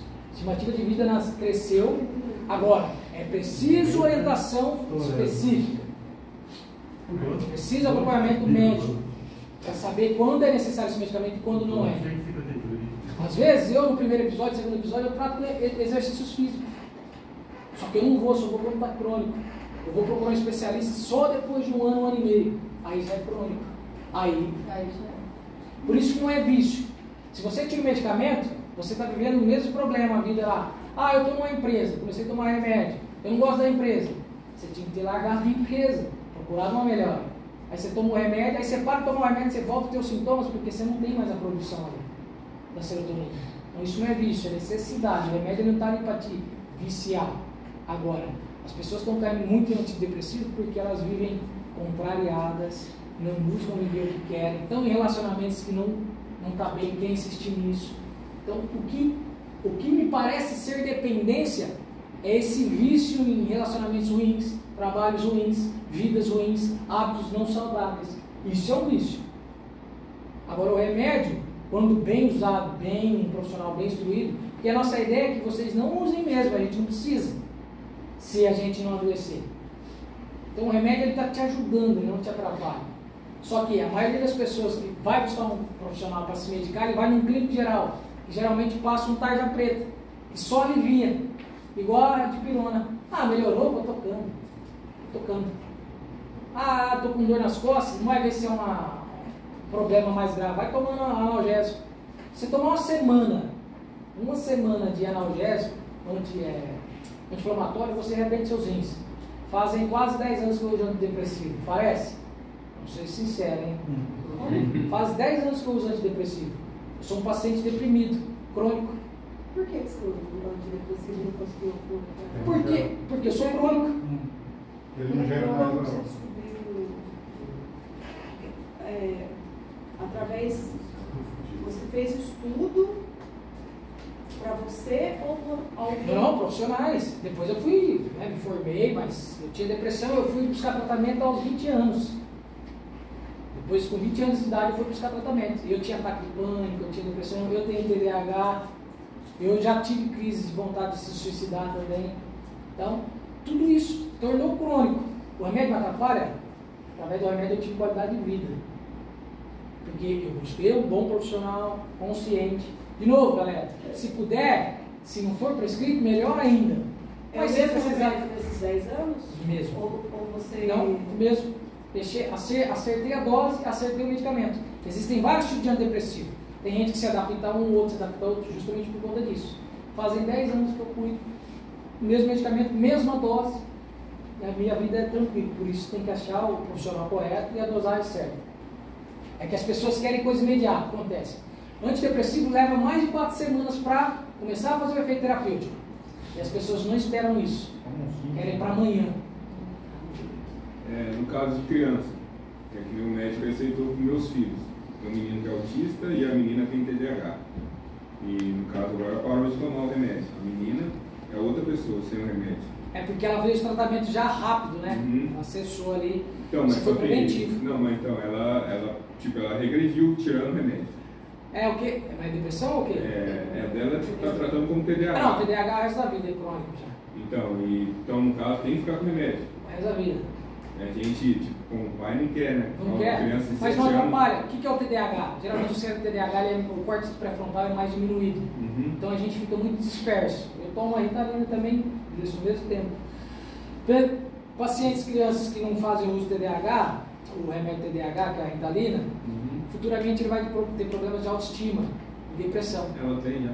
Então, por quê? Não acha que não vai aprender nada, acha que é inútil, por isso que é preciso acompanhamento. Vai chegar uma época, na fase adulta, que ela pode parar a Ritalina, por quê? Aí com tratamento terapêutico, ela começar a aceitar essa condição dela, saber as facilidades e dificuldades dela, aí sim. Mas não que ela vai se curar do TDAH, ela vai aprender a lidar com a vida com o TDAH. Diferente do deprimido, que aí ele cai. O deprimido ele cai, o ansioso ele volta a ter sintomas. Tá? Por isso que é importante atividade física, terapia, então são tratamentos coadjuvantes aí. Mas uma vez que é crônico, pessoal, a gente não fala em cura mais. Nenhuma área da medicina fala em cura mais. Câncer a gente fala remissão, problema de coração a gente fala tratamento com a vida paliativo, não fala em cura. A vida é muito dinâmica. Tá? Ah, fulano de tal salvou minha vida. Não, ninguém salva a vida de ninguém. A gente adia a morte. E a vida vai se ceifar em algum momento. É mais ou menos isso. Mas os antidepressivos não viciam. Ansiolíticos viciam. Eu li uma matéria semana passada no site da Globo, não sei se chegou a ver, não é no Brasil o caso, Claro. de um menino, acho que de 20 anos, passava por um quadro de depressão, iniciou o tratamento antidepressivo e se suicidou. E aí a mãe fala que foi dar do remédio e o remédio estimulava a ter pensamentos suicidas e o filho dela se suicidou. Aí eu tenho uma parte que, por exemplo, você inicia um tratamento para se cuidar, nos primeiros dias parece que piora a situação. Pacientes mais graves, alguns medicamentos, eu tenho certeza que não foi um psiquiatra que prescreveu, cara. Você pode ter certeza disso. É isso que é o problema. Esse citalopram é um medicamento que faz isso. Ele exacerba os sintomas nos primeiros dias. Exacerba. Então corre risco sim de ideação suicida. O escitalopram, já ouviu falar?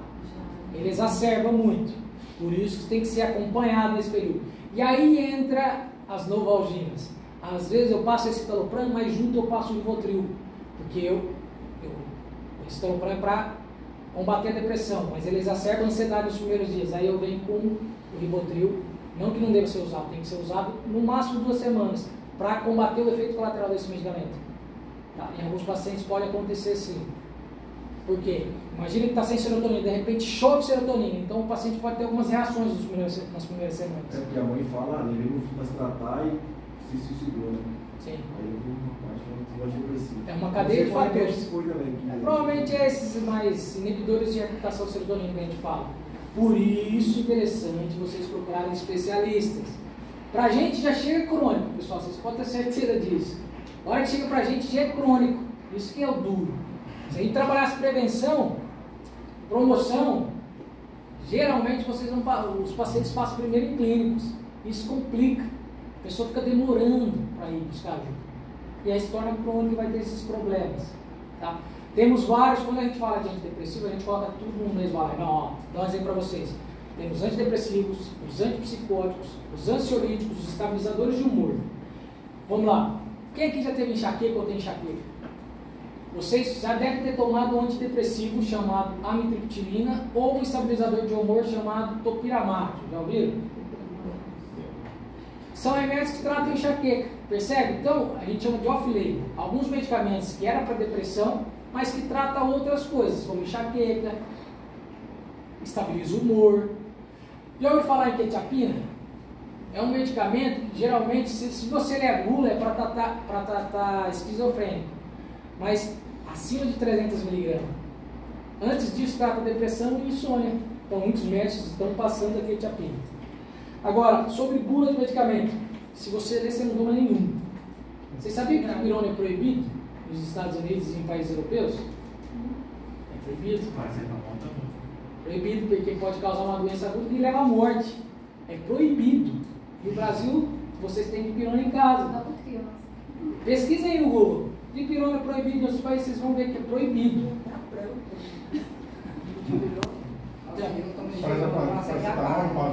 É pior, assim, o antidepressivo eu faço exames todos os anos. Nunca alterou nada. Os exames são todos legais. Como que é o exame de depressão? Não, o exame normal. Exame de check-up. Coração, glicose. Esses exames não alteram nada. O amitril, você fala... Amitriptilina. Ele vicia, né? Não. Não, isso tem que ser. Clonazepam. O alprazolam, clonazepam, todos são tarjas pretas, esses viciam. Mas eu ouvi falar que se você não... Zolpidem, quem toma torta direita, eles já estão querendo tornar ele uma receita azul, porque Zolpidem causa dependência. Eu vou falar que ele, se você tem que tomar, você não pode parar de tomar ele assim... Nenhum. Tem que fazer desmame. Tem que fazer desmame. Pode causar... ele vai dar o efeito rebote. Pode causar até o suicídio. Sim. Nada você vai tirar de uma vez, tá, pessoal? O que você ia perguntar, moça? O Zolpidem, por que deixa a gente esquecido? Porque ele é um hipnótico, que a gente chama. Ele é não benzodiazepínico, mas ele afeta muito a parte do hipocampo. Ele leva a alucinações, inclusive. Já está estudando.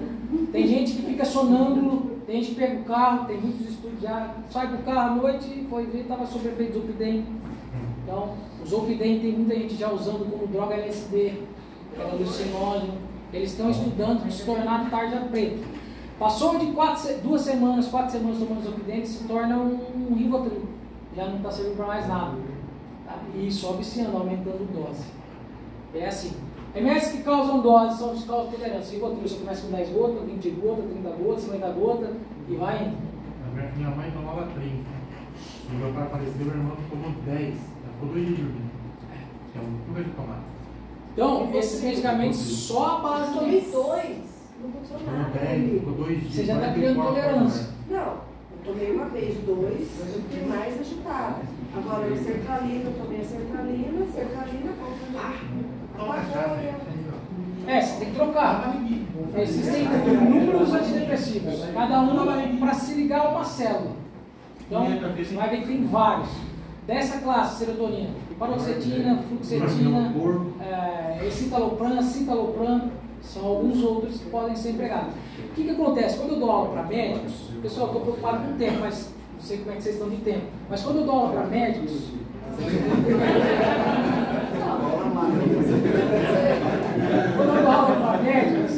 o que eu explico? Existem alguns antidepressivos, por exemplo, o escitalopram é um medicamento que não é bom você dar de manhã, à noite, porque vai causar insônia. Então o ideal é tomar de manhã. Já a paroxetina, o ideal é tomar à noite, porque ela dá sono. E é o mesmo antidepressivo, tá vendo? Se eu estou com um paciente que ele já está reclamando de sonolência, eu não posso passar para ele paroxetina. Se eu estou com um paciente que está com problema de sono, aí eu passo para paroxetina. Então, eu tenho que ver o perfil do meu paciente. Se eu estou com um paciente que está reclamando de estar muito acelerado, eu tenho que ver um remédio que desacelera. Então, são várias classes. Por isso que é preciso especialista. O clínico geral, alguns têm, mas a maioria não tem isso. Não sabe disso. E eu fui estudar neurobiologia e psicofarmacologia porque eu era contra as indústrias farmacêuticas. Eu sou contra sair medicado na primeira consulta. Preciso ver o problema primeiro. Mas quando necessário, tem que usar o medicamento. Senão, a vida dessa pessoa é abreviada. Estou considerando que ela pode ter infarto, estou considerando que ela pode ter AVC, diabetes, se suicidar. Então, desde que nasceram os medicamentos, a gente reduziu isso. E a alimentação, como eu disse, né? E espiritualidade, tá? A questão da fé é importante também. Saúde é o bem-estar biopsicossocial e espiritual. A gente tem que estar em equilíbrio nisso. Só que daí a sua mãe falou para você que era um espírito ruim, você acha que não era um espírito ruim? Não, a espiritualidade ela não está ligada só ao espírito, sim. A espiritualidade é questão de fé e filosofia de vida. Acreditar, independente se é religião ou não. A espiritualidade, quando a gente fala não religião, a gente está falando espiritualidade como um todo, energia, etc. Mas sem saber, ela estava ajudando ele, porque ele fazendo assim, na oração, ele estava acalmando. Exatamente, isso é espiritualidade. Não, independente se eu estava orando no candomblé, ou na mesa branca, ou no catolicismo, era espiritualidade, fé, acreditar em alguma coisa. É nesse sentido que a OMS fala que é bom. Eu vou fazer um exercício, a gente está acabando aqui. Imagine vocês, se vocês tivessem um botão que vocês apertassem, que toda vez que alguma coisa ficasse ruim, vocês apertavam e só ligava depois e já estava tudo resolvido. Quem já teria apertado esse botão? Já teria apertado já? Eu vou deixar um pouco mais complicado. Imagine que você pudesse apertar 2 vezes, e a terceira vez você se auto-extinguir. Quem já teria apertado as 2 vezes aqui? Eu apertava 3. Então, agora você é um pouco pior. Se você apertasse uma vez só e se auto-extinguisse. É mais ou menos isso que as pessoas que morrem por suicídio acontece. E eu gostaria que vocês entendessem que ninguém comete suicídio, as pessoas morrem por suicídio. Cometer vem de um ato criminoso. Sabe por que fala-se cometer, muita gente ainda? Porque acha que é criminoso esse ato. Cometer um crime, cometer um delito. Ninguém comete suicídio, as pessoas morrem por suicídio. Antigamente acreditava que suicídio era uma possessão demoníaca. Acreditava que quem cometia suicídio, falava cometia, tá? Mas quem morresse por suicídio tinha que perder todos os seus direitos. Quem morria por suicídio naquela época, o governo confiscava todos os seus bens. Os velórios eram em casa, era na sala e saía pela porta, lembra? Os mais antigos vão saber disso. Mas quem morria por suicídio tinha que sair pela janela e ficava exposto por um tempo em praça pública, a pessoa ali. Que era motivo de vergonha, não achava que era doença, o suicídio. Hoje nós sabemos que é doença, por isso que não é cometer. A pessoa morre por suicídio, assim como ela morre por infarto, ela morre por AVC, as pessoas morrem por não cometem. Tá? A pessoa está doente. E às vezes as pessoas religiosas vão dizer assim, ah, mas está na Bíblia. Aí eu sempre pergunto, Jesus morreu como? Ele deu a vida, não deu? Quando eu dou a vida, o que eu fiz? Eu quero morrer, eu dou minha vida por alguém. O que é? Suicídio. Sansão, quando ele tem o problema dele lá, ele vai lá e se mata e mata. Então, nunca foi condenado. Nunca. Porque, primeiro motor, Deus, ele sabe que era doença. Como uma pessoa vai ser condenada pelo aquilo que ela tem? Então, fosse assim, quem morreu por infarto vai para o inferno. Ah, mas a pessoa não cometeu sim, comeu gordura demais, bebeu demais, fez aquilo errado, e aí? Então, cuidado com os julgamentos. Ninguém se mata porque largou da namorada, largou do marido, perdeu o carro, perdeu o dinheiro. As pessoas morrem por suicídio porque elas estavam doentes. Mais de 90% das pessoas que morrem por suicídio tinham algum transtorno mental. Hoje atualizado é 98%, mas enquanto não sair lá na OMS eu não posso atualizar. Os outros 2% é porque nunca procurou ajuda médica. Mas ó, a maioria das pessoas que se suicidaram tinha transtorno mental. Ah, quer dizer que se eu tiver depressão eu vou morrer por suicídio? Não. Mas se eu morrer por suicídio, provavelmente eu tinha um transtorno mental. Então, os transtornos mais comuns são esses. Tipo bipolar, alquidrose, esquizofrenia, transtorno de personalidade e outros transtornos. Potencializa-se 22%. Lá em, acho que perto aqui, não sei se é perto daqui, mas tem uma cidade que chama Sumaré. perto. Vocês ficaram sabendo de um acidente que o cara entrou de frente, matou uma família que estava vindo na rodovia ali? O cara entrou com o carro de frente, bateu com uma família, matou todo mundo e ele se matou. Só que, eu vou te falar os suicídios indiretos. Às vezes o jovem bebe, ele está desmotivado, briga com a noiva, aí ele pega o carro e bate no poste e fala, como o cara bateu aqui, gente? Como que ele fez esse acidente? Esse é o suicídio indireto. A gente não sabe o que ele queria fazer naquele momento. Muita gente morre assim. Suicídio indireto. Tem pacientes que falam, eu surtei quando eu vi, cara, eu já tinha batido o carro, eu surtei quando eu vi, eu estava com a faca no pescoço, e é um surto. O suicídio é impulsivo. A pessoa não vê. Muitos suicidas que eu atendo em média de 4 a 5 tentativas por semana. Ele chega e fica morrendo de medo de fazer isso de novo. Foi feito um estudo no Hospital HC de São Paulo, as pessoas se suicidavam muito no 3º andar. E aí eles fecharam essa janela. Diminuiu o suicídio, porque as pessoas desciam ou subiam ou desciam para se suicidar, via a janela fechada, voltava e não tentava na outra janela. Era impulsivo, era o tempo que ele tinha para pensar. Então ele descia lá, fechado, ele voltava, subia a escada, ele pensava, voltava em si e não tirava a própria vida. Então o suicídio é um ato impulsivo. Qualquer um de nós podemos fazer isso. Qualquer um de nós. Ah, eu não. Depende. Depende do que você vai estar vivendo. Se você apertar em um botão, depende. Tá? Então, hoje, uma população de 17 pessoas, de 100 pessoas, pelo menos 17 já pensaram, 5 planejaram, 3 tentaram, uma foi para o atendimento, outra teve um desfecho fatal. Então, cada 100 pessoas, pelo menos 17 já pensaram em suicídio. Ah, não pensei diretamente, mas pensei em morrer, pensei em fugir, pensei em sumir. Começa assim. Hoje nós temos uma estima-se de 15 a 29 anos, mas já vi suicídio em crianças pequenas, tá, de 6, 7 anos, que são tidos como acidente doméstico. Esses casos, falou, a criança afogou, aí foi ver na cama, a criança se jogou. Ah, a criança caiu da escada, foi ver, ela se jogou da escada. Em acidente, parecia ser acidente doméstico e era suicídio infantil. Tem muito. Anualmente a gente perde cerca de 1 milhão, no Brasil cerca de 12 mil. Em média, as mulheres tentam mais suicídio, mas os homens morrem mais por suicídio, por conta dos métodos, tá? A mulher tenta de forma mais branda, o homem de forma mais agressiva. Esses aqui são os dados da minha região lá, minha cidade, 17 suicídios em 14 anos, Bebedouro, uma cidade perto, Ribeirão Preto vocês devem conhecer, em 14 anos, 460 suicídios, isso é até 2013, tá? O último estudo que eu fiz na minha cidade, a gente está com média de 1 suicídio por mês. Um suicídio por mês. Esse ano foram 8 suicídios, nós estamos no mês 8. Foram 8, mês 9 agora, né? Mas foram 8 suicídios lá. A média lá de 96 até 2022 é a média de 4 suicídios por ano lá. Aqui hoje também tem bastante casos. A Cirlei falou, Cirlei, né? Então, algumas pessoas aqui que morreram por suicídio, conhecem? Quem que é esse aqui? Famoso, rico. E esse? E esse? Engraçado que ele fez um filme tão maravilhoso. Vou explicar um pouco da história dele, que eu gosto da biografia dele. Desde pequeno ele era um milionário, desde pequeno. Ele era um gordinho, baixinho, a mãe dele era modelo, vivia viajando, não dava atenção para ele reclamava disso. O pai era um dos diretores da General Motors, ele tinha uma casa de 32 cômodos. E ele descobriu um método de chamar a atenção da mãe dele e de parar de sofrer bullying na escola por ser baixinho e gordinho, fazer piada. Aí ele cresceu, começou a virar stand-up, começou a usar drogas por conta da depressão e ansiedade, e isso acompanhou ele a vida inteira, até ele morrer em 2014 por suicídio. Fatores protetivos e fatores de risco. Eu não preciso ser psicólogo ou psiquiatra para ajudar alguém. Basta eu perceber esses 4 Ds que a gente fala. Percebi que o cara anda desamparado, percebi que a pessoa anda desesperançada, desesperada, e aí a depressão são fatores de risco para suicídio, tá?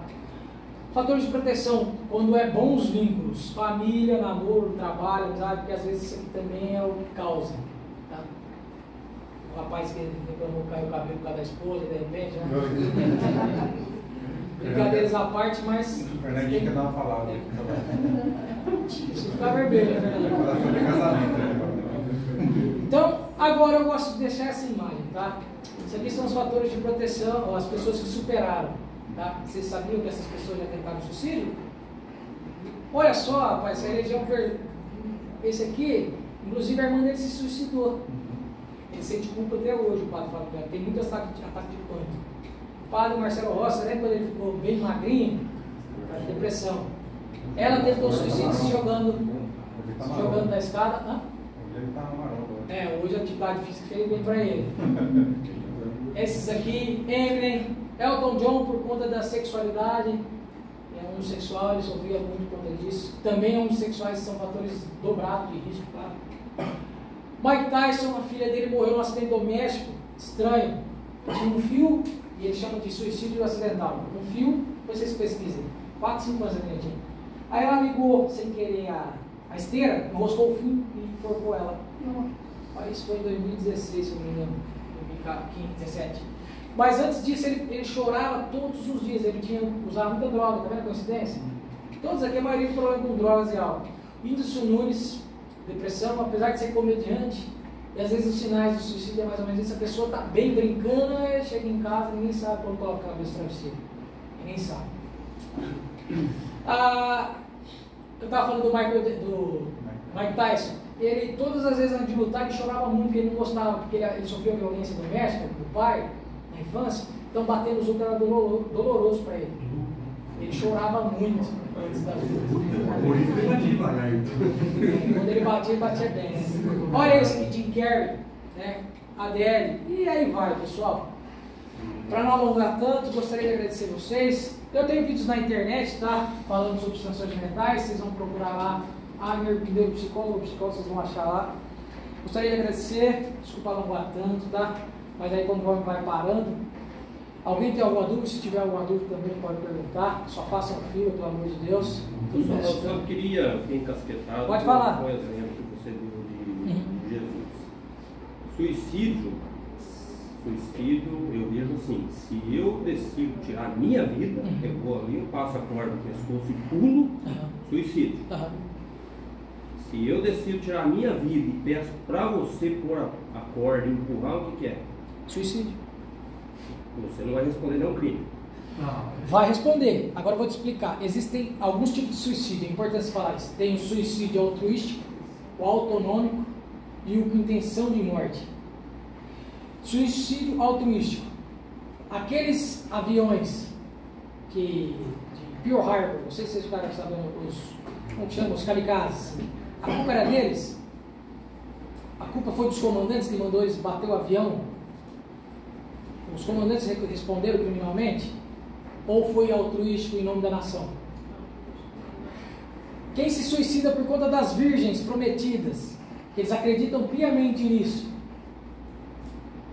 a culpa não é deles, mas eles tiveram a ação. Inclusive, no estado de São Paulo, teve, depois vocês pesquisem, uma advogada psicóloga, como ela tentou suicídio várias vezes e não conseguiu, ela contratou assassinos para matar ela. Eu vi isso aí. E a pena dele foi mais abrandada, porque foi uma decisão dela. O médico, quando decide desligar o aparelho eutanásia, é culpa dele? Então, tem que alguém liberar. Alguém vai ter que fazer. Suicídio assistido na Suíça, inclusive tem um ator famoso esse ano passado que pediu para fazer suicídio assistido. Ele assina vários termos e ele fala que é uma injeção letal.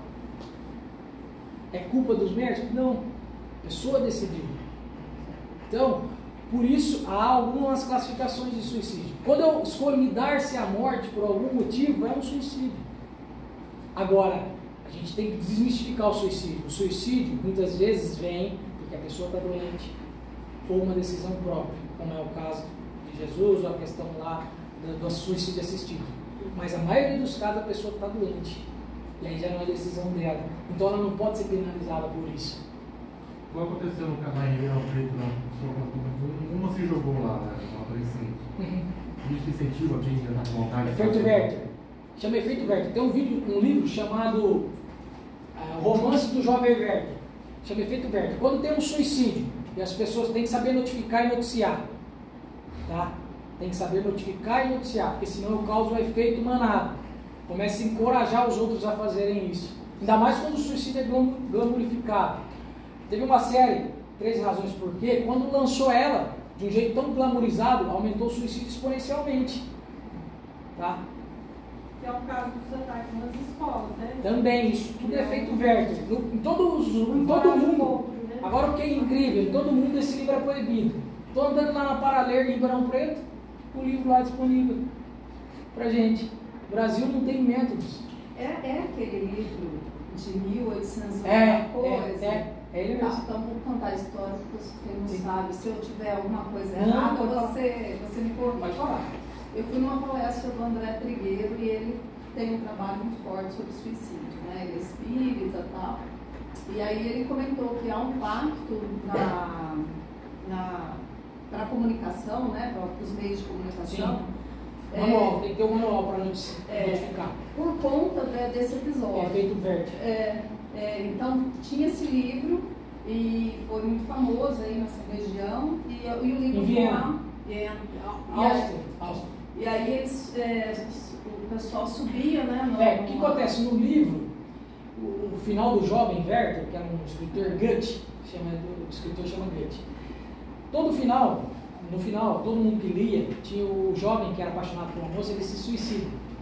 E começou a ter uma epidemia de suicídio lá na época. Todo mundo que morria estava com o livro no peito ou o livro do lado. Por quê? Eram os métodos ensinados ali. Eles morriam igual o jovem. Então, é igual a baleia azul. E os espíritos até pararam. Diz que o pessoal sentava na beira desse lago aí, para ver os corpos passando de tanto suicídio que houve por conta desse livro.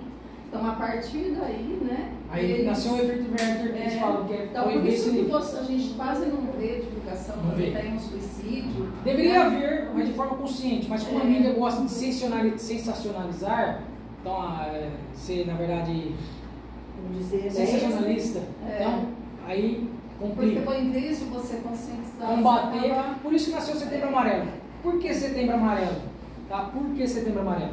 Tinha um jovem, em 1996 ou 94, não vou lembrar a data especificamente, chamado Mike. Ele trabalhava num fast food. Ele era muito alegre, muito feliz.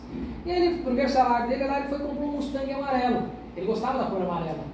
Aí, teve um dia lá, em 1994, 96, ele se suicidou. E aí os amigos foram no velório dele, todo mundo escreveu o bilhetinho, um papelzinho amarelo. E o carro dele era amarelo, gostava amarelo e a fitinha amarela. E aí em 2014, aí começou lá nos Estados Unidos. Em 2014 o Brasil incorporou a ideia. Aí onde você lembra daquela música Bye Bye Johnny, né? Johnny era um cara legal. Sim, tem muitos. Quase.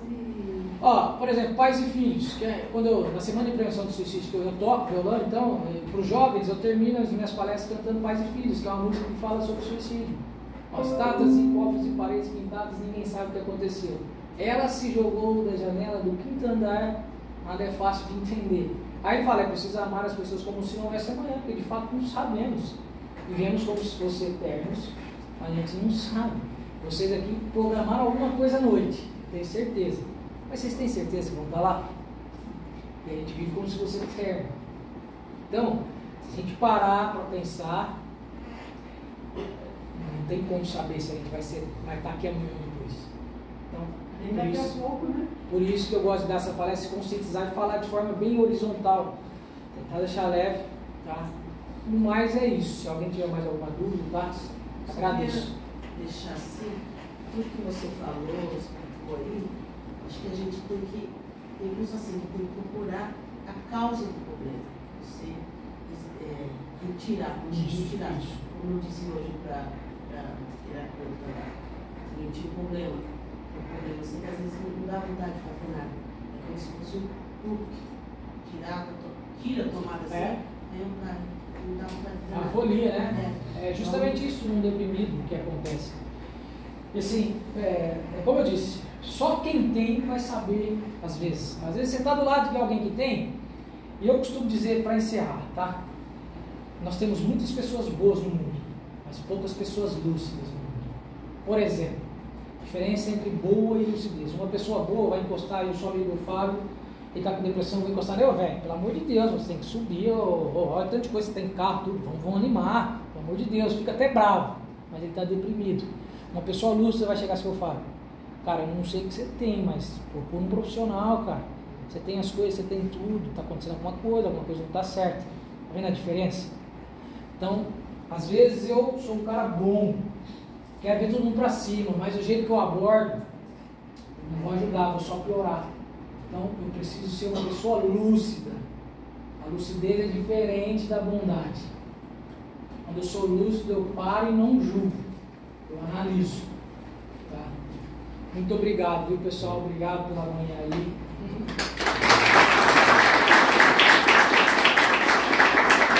Pessoal, só para os colaboradores e dependentes dos colaboradores, né, os mesmos dependentes que estão no convênio, eu queria falar um pouquinho rapidamente sobre o apoio PAS. Né? Eu não sei se vocês... Eu queria aproveitar, se vocês estiverem com o celular aí agora, já pegar o celular e fazer junto comigo aqui para a gente salvar o número do apoio PAS no celular de vocês. Pode? Não é aplicativo, não é nada, é só o número para ligar, é só o 0800 que eu vou passar. Então aí eu vou falar para vocês, a gente vai salvar junto esse número. O apoio PAS, ele é um benefício que a empresa trouxe para os colaboradores e ele tem vários aspectos, né? Inclusive o que nós estamos falando aqui em relação ao apoio